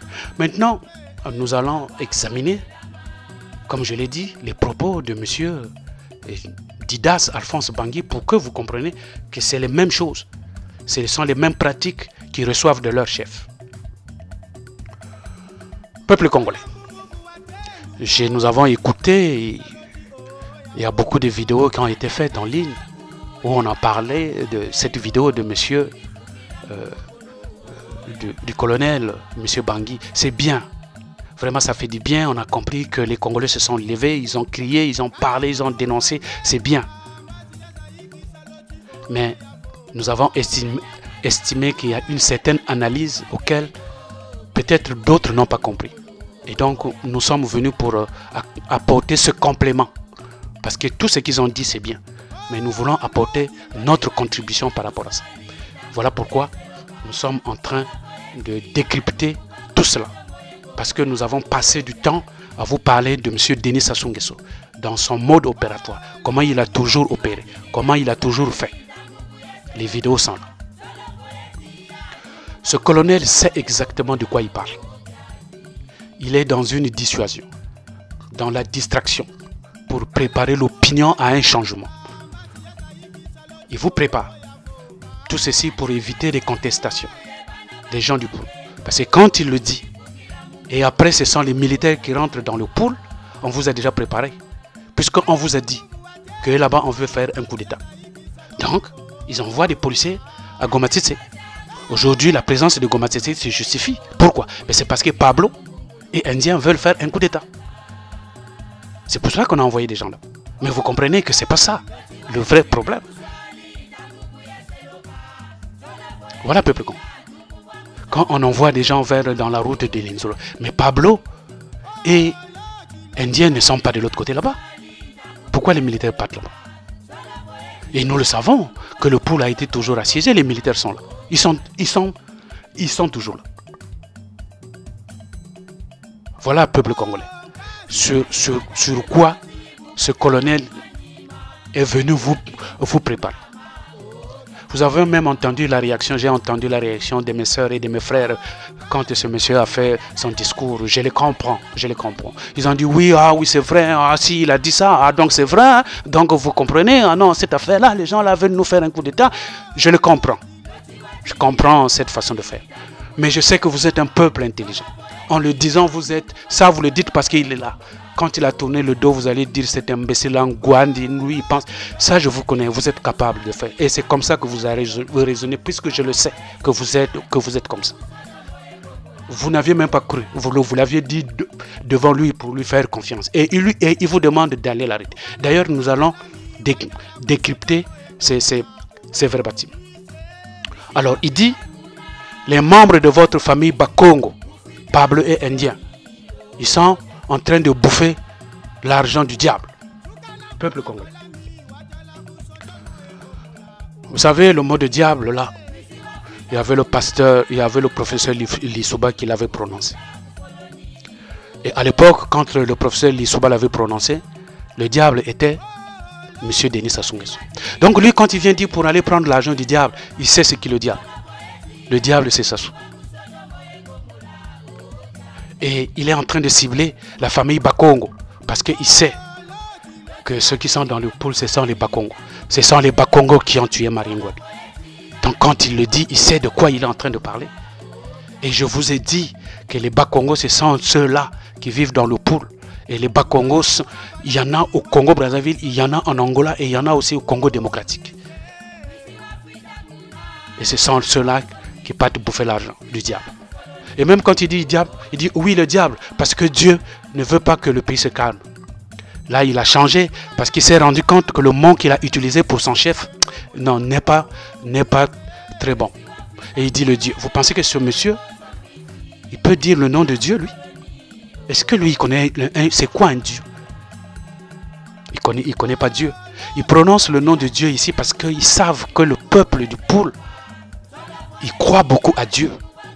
Donc il voulait toucher votre sensibilité parce que vous priez beaucoup. Donc il vous parle de Dieu. Il dit oui mais vous savez que Dieu ne veut pas que le pays crame. Et les gens étaient en train de dire ah oui c'est vrai, Dieu n'aime pas ça. Donc il est en train de se présenter comme quelqu'un de docile, comme quelqu'un qui n'a jamais fait du mal parce que lui il croit en Dieu, parce que lui il prie le Dieu. Mais en fait, il est juste en train de toucher votre sensibilité. Et lui il ne croit pas en Dieu. Il continue, il dit, je ne sais pas s'ils partent encaisser l'argent, je ne sais qui, pour faire du désordre. Mais lui, il dit qu'ils sont allés encaisser l'argent. Lui, en tant qu'officier, il a déjà un élément. Pourquoi il ne peut pas porter plainte? Pourquoi il ne peut pas faire les investigations? Pourquoi il vient dire ça aux mamans qui vendent du foufou au marché?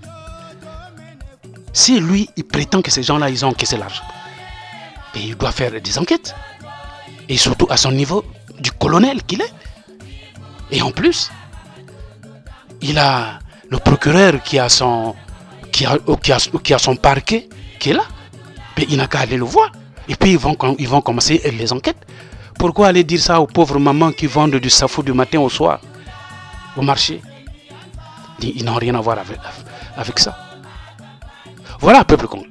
Et il dit, avec les Aïrois, qu'on ne sait pas qu'ils sont venus de l'étranger. Peuple congolais, je vous ai dit, cette phrase voulait dire quoi? Quand il parle des Aïrois, ça c'est l'ancienne appellation, ce sont nos frères du Congo démocratique qui parlent. L'étranger, quand il parle, le pays étranger dont il fait question ici, c'est la RDC. Donc on est allé chercher les gens dans la RDC pour les amener. Et ils sont dans le pool. C'est ça qu'il dit. Donc, les gens qui habitent les Bakongo sont allés dans le Congo démocratique. Ils sont allés les chercher pour les ramener dans le pool. Peuple congolais. Comment ils peuvent rentrer dans le pool? Ils ne peuvent pas rentrer par le beach. Puisque les frontières sont fermées. Puisque tout est fermé. Comment les gens là vont... Comment on va les faire entrer dans le pool? C'est parce qu'ils savent que le pôle est limitrophe avec le Congo démocratique. Et comme ce sont les Bakongo, donc l'entrée sera facile dans le pôle quand ils viendront. C'est pour cela les agitations des Bakongo, il faut les maîtriser. Tant au niveau de Brazzaville, tant au niveau du Congo Brazzaville, tant au niveau du Congo démocratique. C'est pour cela que nous avons fait les similitudes avec l'arrestation de Némoana Nsendi. Voilà, c'était de ça qu'il était en train de parler, peuple congolais. Soyez vigilants, écoutez le décryptage que nous sommes en train de vous faire. Ils veulent faire un coup d'État à M. Sassou Nguesso. Ils parlent d'un coup d'État. Mais le coup d'État, au Congo, personne n'a jamais fait un coup d'État. Est-ce que lui, il peut vous donner les noms de gens qui ont fait un coup d'État et puis ils l'ont reçu? Ils ont reçu leur coup d'État pendant que Sassou est là. Nous vous avons démontré que Sassou, depuis qu'il est là, depuis que Sassou est là, qu'il est passé aux affaires, à la présidence, comme président de la République, personne n'a fait un coup d'État. Parce que le monsieur qui s'est fait de coup d'État, c'est lui-même. Et donc lui, quand il parle de coup d'État, en le mettant sur le dos, ça veut donc dire qu'ils sont en train de faire le coup d'État. C'est pour cela que j'ai fait les verbatim, pour que vous compreniez. Les mots qu'il est en train d'utiliser, il faut les prendre au mot. On n'a pas un coup d'État à faire, mais lui, il vient parler de coup d'État. Tout d'un coup, il vient nous parler de coup d'État. Ça veut donc dire que qui se sent morveux, se mouche, on dit en français, qui sont en train de préparer un coup d'État contre M. Sassou, puisqu'il dit qu'ils sont en train de faire un coup d'État à M. Sassou Nguesso. Ça veut donc dire qu'il y a un coup d'État qui se prépare contre M. Denis Sassou Nguesso. Et la réponse, nous l'avons dit. Est-ce qu'il y a un coup d'État au pays? Nous avons dit oui et non. Nous avons déjà détaillé. Voilà, peuple congolais. Il dit, eux, ils veulent faire un coup d'État. Ntoumi est pour lui calme. Non, peuple congolais. Il parle de Ntoumi. Lui, il sait qui est M. Ntoumi. C'est quand même un colonel. Il sait qui est M. Ntoumi. Donc, pour ne pas susciter qu'il y ait du remous dans le pays, il veut caresser les gens en disant que oui, Ntoumi, lui, il est pour le calme. Mais en fait, en réalité, c'est Ntoumi qu'on veut.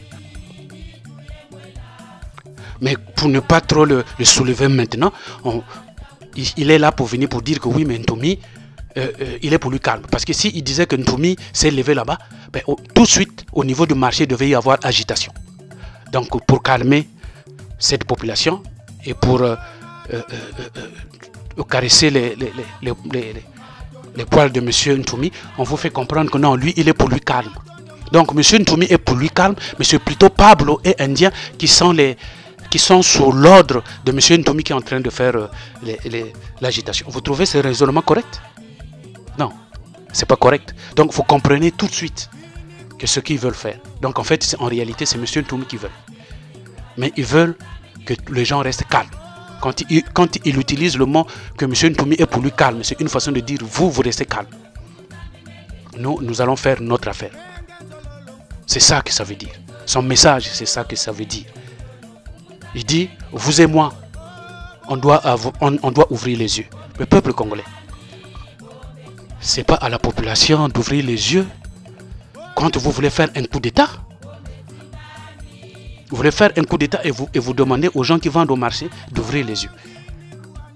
Le peuple congolais, mais ce monsieur, il sait de quoi il est en train de parler. Donc c'est ça que je voulais vous dire. Une façon de dire, le jour où je viendrai vous dire que les gens qui voulaient faire un coup d'État, on les a arrêtés. N'est-ce pas? C'est parce qu'on a ouvert les yeux tel que je vous l'avais dit. Le service de renseignement au Congo, pour arrêter les gens, ils n'ont pas besoin de vous. Quand ils ont découvert Tchikadidi là-bas, au rond-point Bifuti, ce n'était pas la population qui avait ouvert les yeux. Eux-mêmes, ils avaient les yeux et ils sont allés le détecter là où il était. Peuple congolais. C'est ça que vous devez comprendre. Partout où vous verrez Indien, partout où vous verrez Pablo, il faut dénoncer aux gens qui sont ici. Peuple congolais. Ils viennent demander aux gens du Poul, quand ils vont voir leur frère indien, quand ils vont voir leur frère Pablo, il faut qu'ils dénoncent. Vous savez, cette phrase avait aussi été dénoncée, avait été avancée par M. Sassou. Quand il a dit, vous me dites d'arrêter Sassou, il parlait aux sages. Il dit, mais allez-y me le chercher. Prenez-le, vous allez nous l'amener ici. C'est la même politique qu'il est en train de vous dire. Allez-y nous chercher M. Indien et Pablo et puis vous les amenez. Mais quand il le dit, il dit ça aux gens du Nord, aux gens du Sud. Maintenant, posez-vous la question.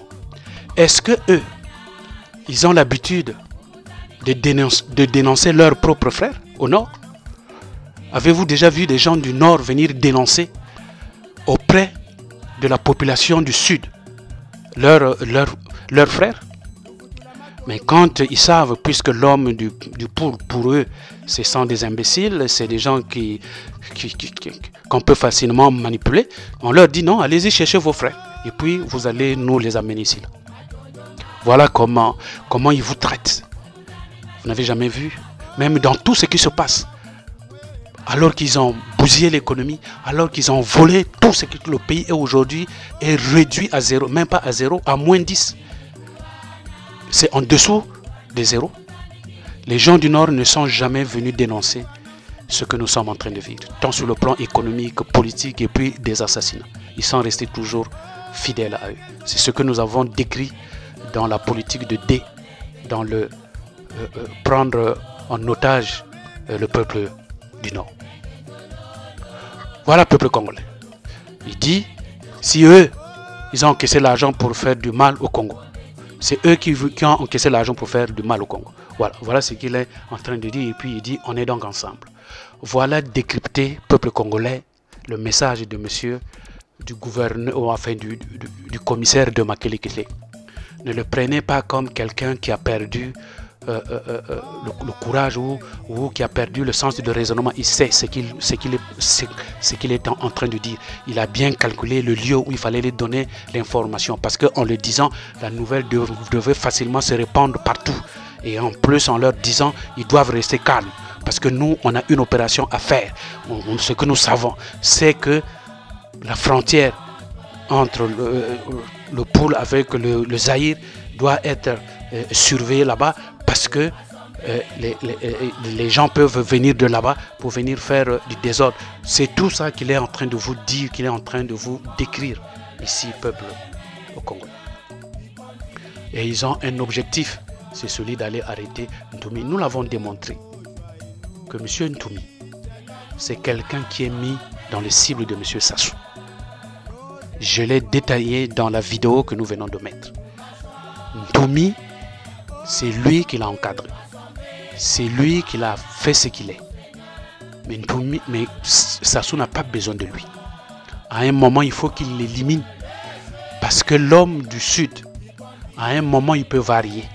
Ntoumi peut tout dire, peut tout détailler devant des institutions internationales. Donc, il faut l'éliminer. Non pas seulement pour cette affaire, mais s'il le laisse vivant, ce monsieur, comme lui il veut laisser son fils, il risque de faire le même trouble à son fils. Donc pendant qu'il est là, il faut qu'il règle son affaire. Voilà la politique de monsieur Denis Sassou Nguesso. Ntoumi sait ce qu'il a fait. Ntoumi est en complicité avec monsieur Denis Sassou Nguesso. Ça, nous l'avons demandé, nous l'avons dit et nous l'avons démontré. Peuple congolais. Alors, vous comprenez, peuple congolais, que Pablo et Indien ne sont pour rien dans cette affaire. D'abord, à ne regarder que la façon dont il parle, à ne regarder que le message quand il parle. Vous comprenez que ces deux personnes, on sent la sincérité dans leur message. Quand vous regardez leurs yeux, vous comprenez la sincérité du message qu'ils sont en train de donner. Ils ne sont pour rien. Effectivement, ils ne sont pour rien. Effectivement, le commissaire, il sait que ces deux garçons-là ne sont pour rien. Mais il fallait chercher des cibles. Voilà pourquoi il les a cités. Mais derrière ça, c'est ça qui était caché derrière. Maintenant, j'ai donc un message à donner à M. Pablo et à M. Indien. M. Pablo, M. Indien, en analysant vos messages et en regardant vos images, nous avons ressenti votre sincérité et compris votre indignation. Mais vous devez savoir que la personne visée, c'est M. Ntoumi. Parce qu'il est une épine pour M. Denis Sassou Nguesso, je venais de le dire. Parce que lui, il veut laisser son fils. Et comme les gens du pôle, c'est toujours les gens qui créent des problèmes. Sassou veut d'abord régler ce problème lui-même pendant qu'il est là avant de partir. Et en plus, ils ont entre eux des choses qu'ils avaient signées entre eux avec M. Ntoumi. Voilà pourquoi il est en train de le chercher. Et comme un chef, quand il meurt, ne meurt jamais seul, surtout avec des coups d'État, c'est pour cela que je vous dis, vos vies à vous sont également visées. Bien que ce n'est pas vous qui êtes visés, mais quand ils vous verront, quand ils trouveront l'occasion de vous faire du mal, ils le feront, même sans motif. Parce qu'on vous a déjà collé l'étiquette. Monsieur Pablo, tu l'as dit, la population t'a informé qu'on est en train de te rechercher. Donc quand ils vont te trouver, c'est pas pour te caresser. C'est justement parce qu'on veut affaiblir le mouvement de M. Ntoumi. Et comme vous êtes engagé de rester fidèle à ce monsieur, nous entendons, vous êtes les fils. Il y en a même d'autres qui se disent, moi je suis l'aigle, moi je suis le fils. Il y en a de ceux-là qui se disent que moi je suis un général, d'autres qui se programment général, qui sont en exil qui sont les fils d'Ntoumi. C'est malheureux de savoir leur chef sur lequel ils sont en train de bandir la poitrine, le thorax. C'est ce monsieur qui a fait du mal au pouls. Je suis désolé que ces gens n'ont jamais compris que leur chef, c'est un criminel qui a été avec lui. Oui, on peut faire l'erreur au départ. Nous tous, nous avons accru au départ à monsieur Ntoumi. Mais avec le temps, on a compris que ce monsieur, c'est un criminel. Je vais vous donner un exemple. Quand monsieur Ntoumi arrive, on est en période de guerre. Et on a fui. On est allé en Mbanza-Ndunga. On se retrouve en Mbanza-Ndunga. Les sages de Mbanza-Ndunga ont fait venir monsieur Ntoumi. On s'est donc retrouvé au CG de Mbanza-Ndunga. Et dans la grande salle qui était là, tous les sages de Mbanza-Ndunga, de Matsula, de Mutampa, ils étaient là. On l'attendait parce qu'il y avait un rendez-vous qui avait été pris. Quand donc Ntoumi arrive, il rentre dans la salle, il a parlé. Monsieur Ntoumi, on lui a posé 3 questions. La première question qu'on lui a posée, on lui a dit, notre fils peut nous expliquer l'origine de cette guerre. Ça, c'était la première question. La deuxième question qu'on lui avait posée, quel est le but de cette guerre? Troisième question qu'on lui a posée, comment penser s'en sortir avec ça? Peuple congolais, je vous dis, quand ça se passe, j'étais dans la salle. C'est pas quelque chose qu'on m'a raconté, j'étais dedans. Présent là-dedans, il y avait beaucoup de personnes. Il y avait même le défunt, le docteur Fila. Paix à son âme. Il était là, on était tous là. Je peux vous rassurer, peuple congolais, j'étais présent. Ntoumi n'a même pas pu donner des explications crédibles à ces gens-là. Parce qu'il savait que ceux-là, ce sont des sages. Ceux-là, ce sont des notables. Je ne veux pas jouer avec eux. Il n'a pas pu, il a balbutiné. C'est donc à la sortie de là, les Congolais, sinon ceux-là qui étaient là, ils ont compris que Ntoumi est en train de nous mener en bateau. Et c'est depuis ce jour-là, moi personnellement, j'ai toujours dit que Ntoumi c'est un traître.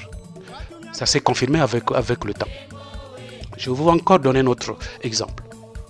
Quand Monseigneur Milando arrive à Paris avec le Monseigneur Portela, je crois en 77, il est venu pour, je crois en 82, je voulais dire en 2017, il est venu pour chercher les moyens pour aider la population. Ils avaient fait une réunion là-bas où il était en train d'expliquer qu'ils avaient dit à Ntoumi, alors Ntoumi, il faut sortir de la forêt. En ce moment-là, on saura qui est derrière toi. Parce que ce que tu es en train de faire, c'est pas bon. Le monseigneur a dit, il a même dit à Ntoumi lui-même personnellement, les armes que tu es en train de donner à ce peuple, à ces enfants-là, quel est l'avenir que tu leur garantis? Ntoumi, tu es le responsable de ce qui se passe dans le Pou. Il faut sortir de la forêt. Comme on dit souvent,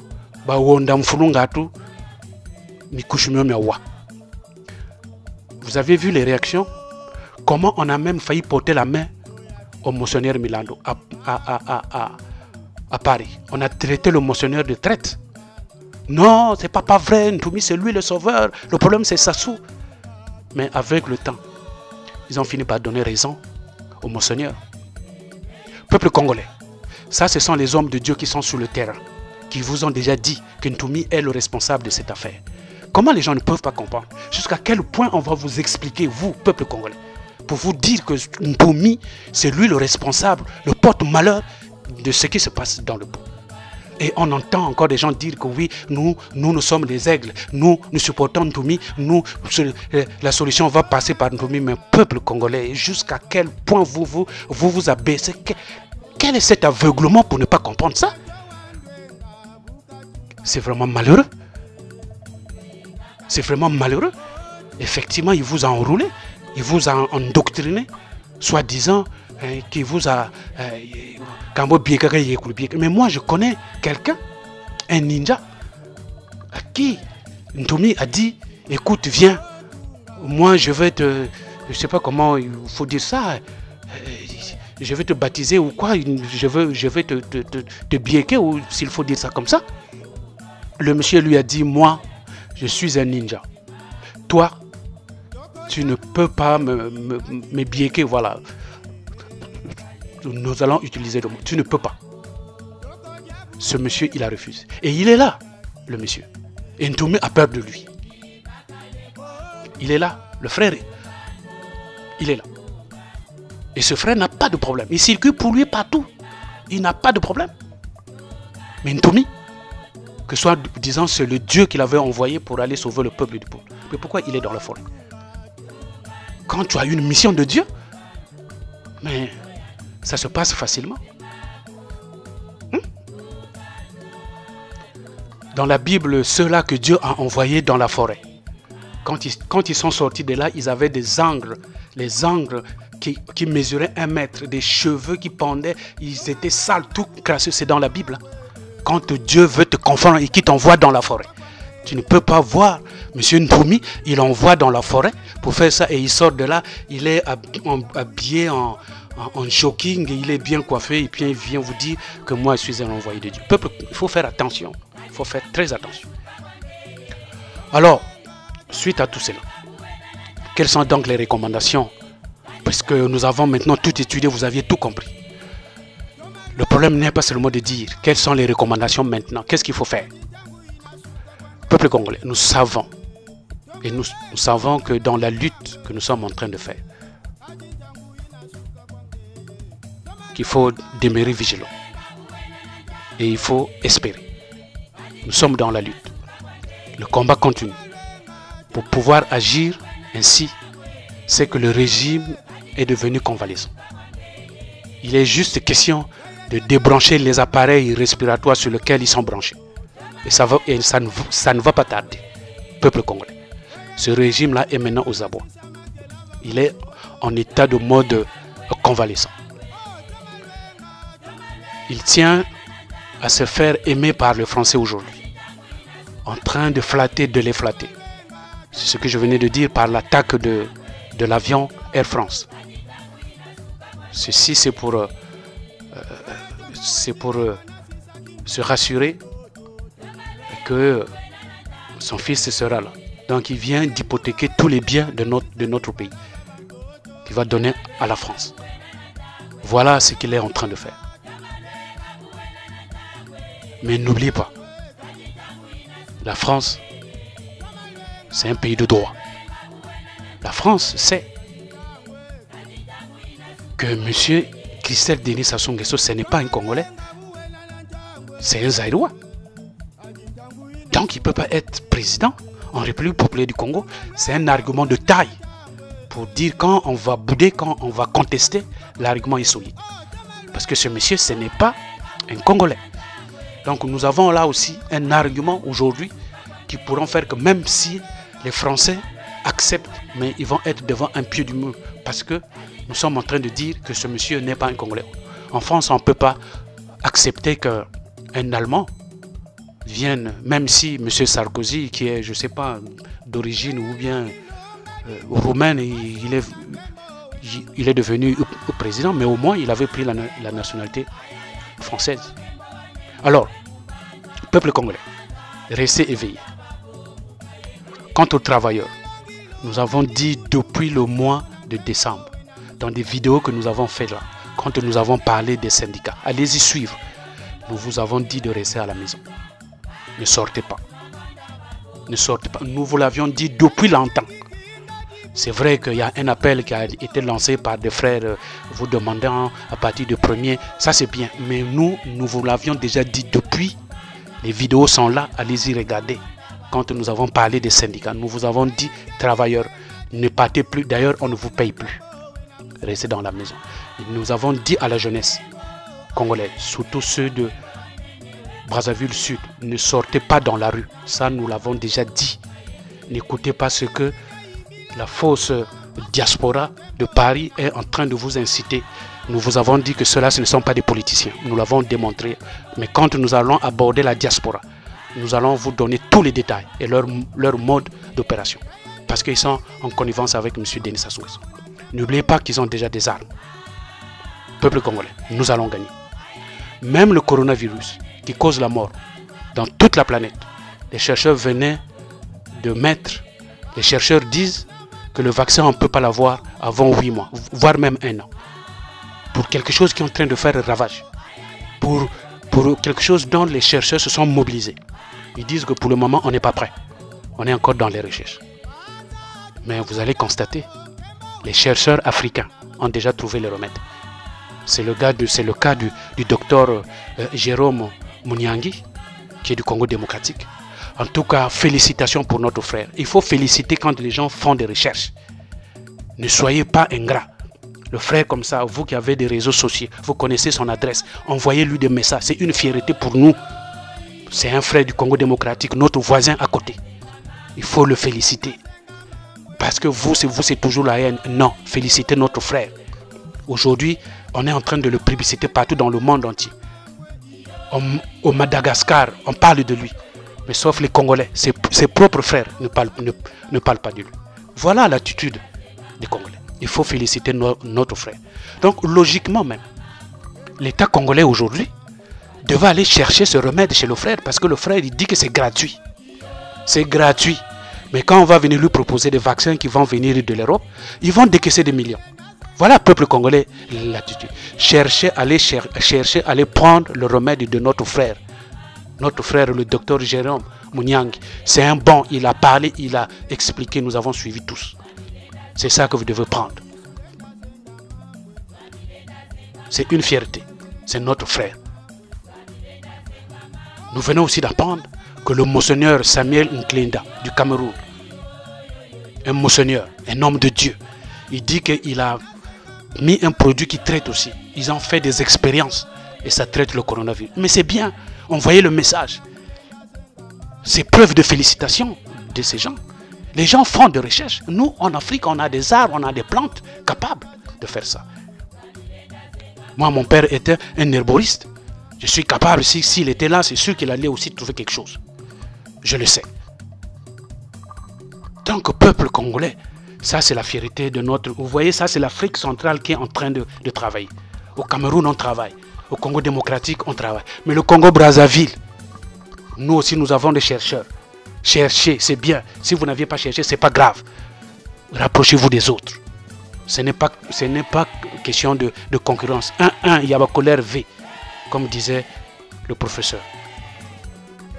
Peuple congolais, voilà le message qu'on tenait à vous donner. Alors si je disais, si dans les remèdes, on a pu trouver quelque chose aussi rapide, c'est la même chose en politique. Nous aussi, nous avons trouvé des solutions. Même comme il est en train de prendre des garde-fous partout, il est en train de tout sceller, il est en train de... Ne vous en faites pas, peuple congolais. On dit en Lari que Nganga, le féticheur, Timowonda Nitoro. C'est-à-dire que c'est dans le sommeil que le féticheur meurt facilement. On n'est pas fort tout le temps. Croyez-moi. Donc la situation de Sassou qu'il est en train de tout faire, ne vous en faites pas, on le connaît. Et on est en train de travailler contre lui. Il va partir. Il va partir avec ses enfants. Et je lui ai dit, j'ai fait un message. Monsieur Denis Sassou Nguesso va vivre une situation dans laquelle il va regretter même la présence, le départ de son fils. Sassou pleurera son fils avant lui-même. Il sera mis devant un fait qui est tel qu'il va se rendre compte qu'il a trop fait du mal aux Congolais pour rien. C'est-à-dire, avant de mourir, il va déclarer « J'ai fait tout ça pour rien. Puisqu'à la fin, j'ai tout perdu. » C'est un message que nous avons reçu, que nous allons lui donner, mais à la fin. Et on sait à quel moment on va le donner. Parce que c'est son message. Voilà, peuple congolais, ce que je tenais à vous dire. Soyez vigilants. Ne dormez pas. Gardez le moral. Il faut espérer. Nous allons gagner ce combat. Nous allons le gagner. Restez vigilants. Avec le coronavirus, respectez ce qu'on est en train de vous dire.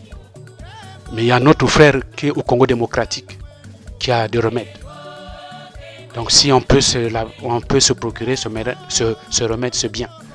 Le président du Congo démocratique lui a envoyé le billet pour rentrer au Congo démocratique. Le frère est déjà là. Pour ceux qui ont l'adresse, il a donné son adresse. Faut pas te faire lui un message. C'est toujours encourageant quand ça vient des frères. Voilà. Ne restez pas dans la haine comme M. Denis Sassou Nguesso. Je sais que M. Denis Sassou Nguesso ne lui fera jamais un message. Jamais. M. Denis Sassou Nguesso ne peut pas encourager le frère qui a fait. Jamais. Il ne peut pas. Jamais. Il ne pourra pas. Sassou, c'est un méchant. C'est un jaloux. Voilà. Alors, pour terminer, je vais faire un message très court au peuple du Poul. Je vais le faire en live. Peuple congolais. Ah, akabuni lutela. Ni wumpi njaka tafutu lutela. Myomi tayoka ni mialu tamona. Nkondi kwa abata chinana nakinsengele tomweno tala. Mebeno yene no bemundeko. Yene no metari kalubandi cha madiba. Fola bana meso macha. Wana lutele sin lari una wantete. Wuna watuka kuna chintuka. Pari kabutuka. Changu bataka tibalari pari babutuka. Pari kabutuka yandi. Donc restez éveillés. Yene no tari myo mitayoka. Chipoyi batazolo kuji tusa kwe bene. Donc c'est no namayela. Buni ni mancha shabata donc ninshibu batasa ngacho chipoyi katanu zoloko kichicha bula kome ba ni pusa bata kucha pusi ngacho tijiko ko bene. Donc yene no semayela. Donc bene na meso macha. Ni wo bene nani na lutela. Kwe babi bushi akame Samo moshinkete kulutela beno babi bushi. Vous savez, mon livre de Nzambi et bobatagati tisari cha Nzambi chirimo biritanko mbo Mardoshi. Mardoshi kanda diandi uona biri kweri aondi. Mardoshi boba watiame kuna kubangi belemana uonda bantu bakwe uonda. Nika yemo nikina chibushi chandi kuna gatadina kuna kuberiba bantu bansumba. Chibushi cha yandira pati bushi cha babu tukanguri moshi chibushi kwa tineti zuri moshi bena. Nika yeko momoni nachi anga ya bushi. Ame kuna kwa tatu kabeto uonda batazulu tu uonda beto bansoni. Kange nkento wa mfumo ya kwa huku. Kangana kulenda hawa yirika musamu wokwa. Ni bo wene ti yankaji ni bo weti mini bo wene ti eka wanzi kampa chibungwidu ka beno walu zebiti beno bakento chimfumu cha chingi chibaka neno mpa nika sa boba sa mwana kento nika monikina mfumu nika mutela Mardoshi ni wonta zolulutela mu histoire ya wi Mardoshi nika mutela akasi muntango ya fwasho bwaubu nge kuyirikira musamu woko akadonga ni chaleri kwa yirika wo sibuni samunu wa utabwa nge koko mfumu kutatuka decision zo mpeni ko wena siku yirikira wo kan chantango kwa kula ba besoin. Voilà question yo kamute changu mempo buni takulu yula beno ba beto beno la yokwela babo ba kwa ukuna mpomi takwe yo kan chantango kwa lukuri saka tara beto akabo wene timpe bawu ba militaire bo bawu ba kwenda ku gatara beto ni bampangiza beto bakwe dingi makangu ni ko bakwe badingi changu ni tata ko bebi bushi ba beno bo balo yirigila bwa kwa luzibe yirikeno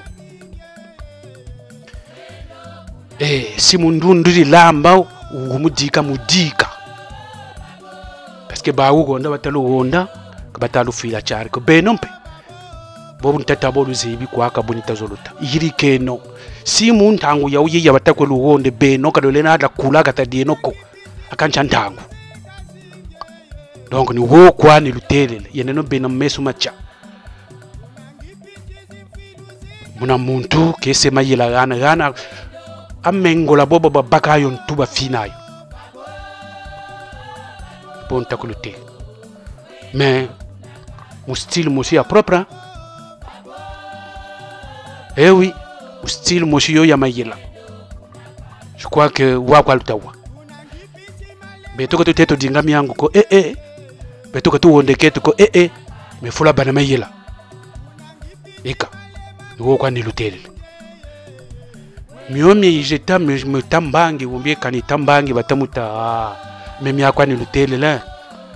Me tuma kwa ba mutumini. bijiba sabo parce que faut bakala koko beto mi akwa mpe to soselele mi akwa mpe lutakwe zaba mi yinenu bena mayela na mingi mpe batata mombe mi aluta wa pampane to mpe ba yaya na pampangi zonza batabu zonza ma mingi batata donc bom ne beno batakuti ngatu bolu lubu ke jene no we donc inene se mayela bantu boba batakuti tambi ko ba militaire ni ko beneno samu wizin now donc inene no bena mayela samu mi ko mitako yilam voilà donc mi atu tele to manish mi boka tu tele enkasgulo echa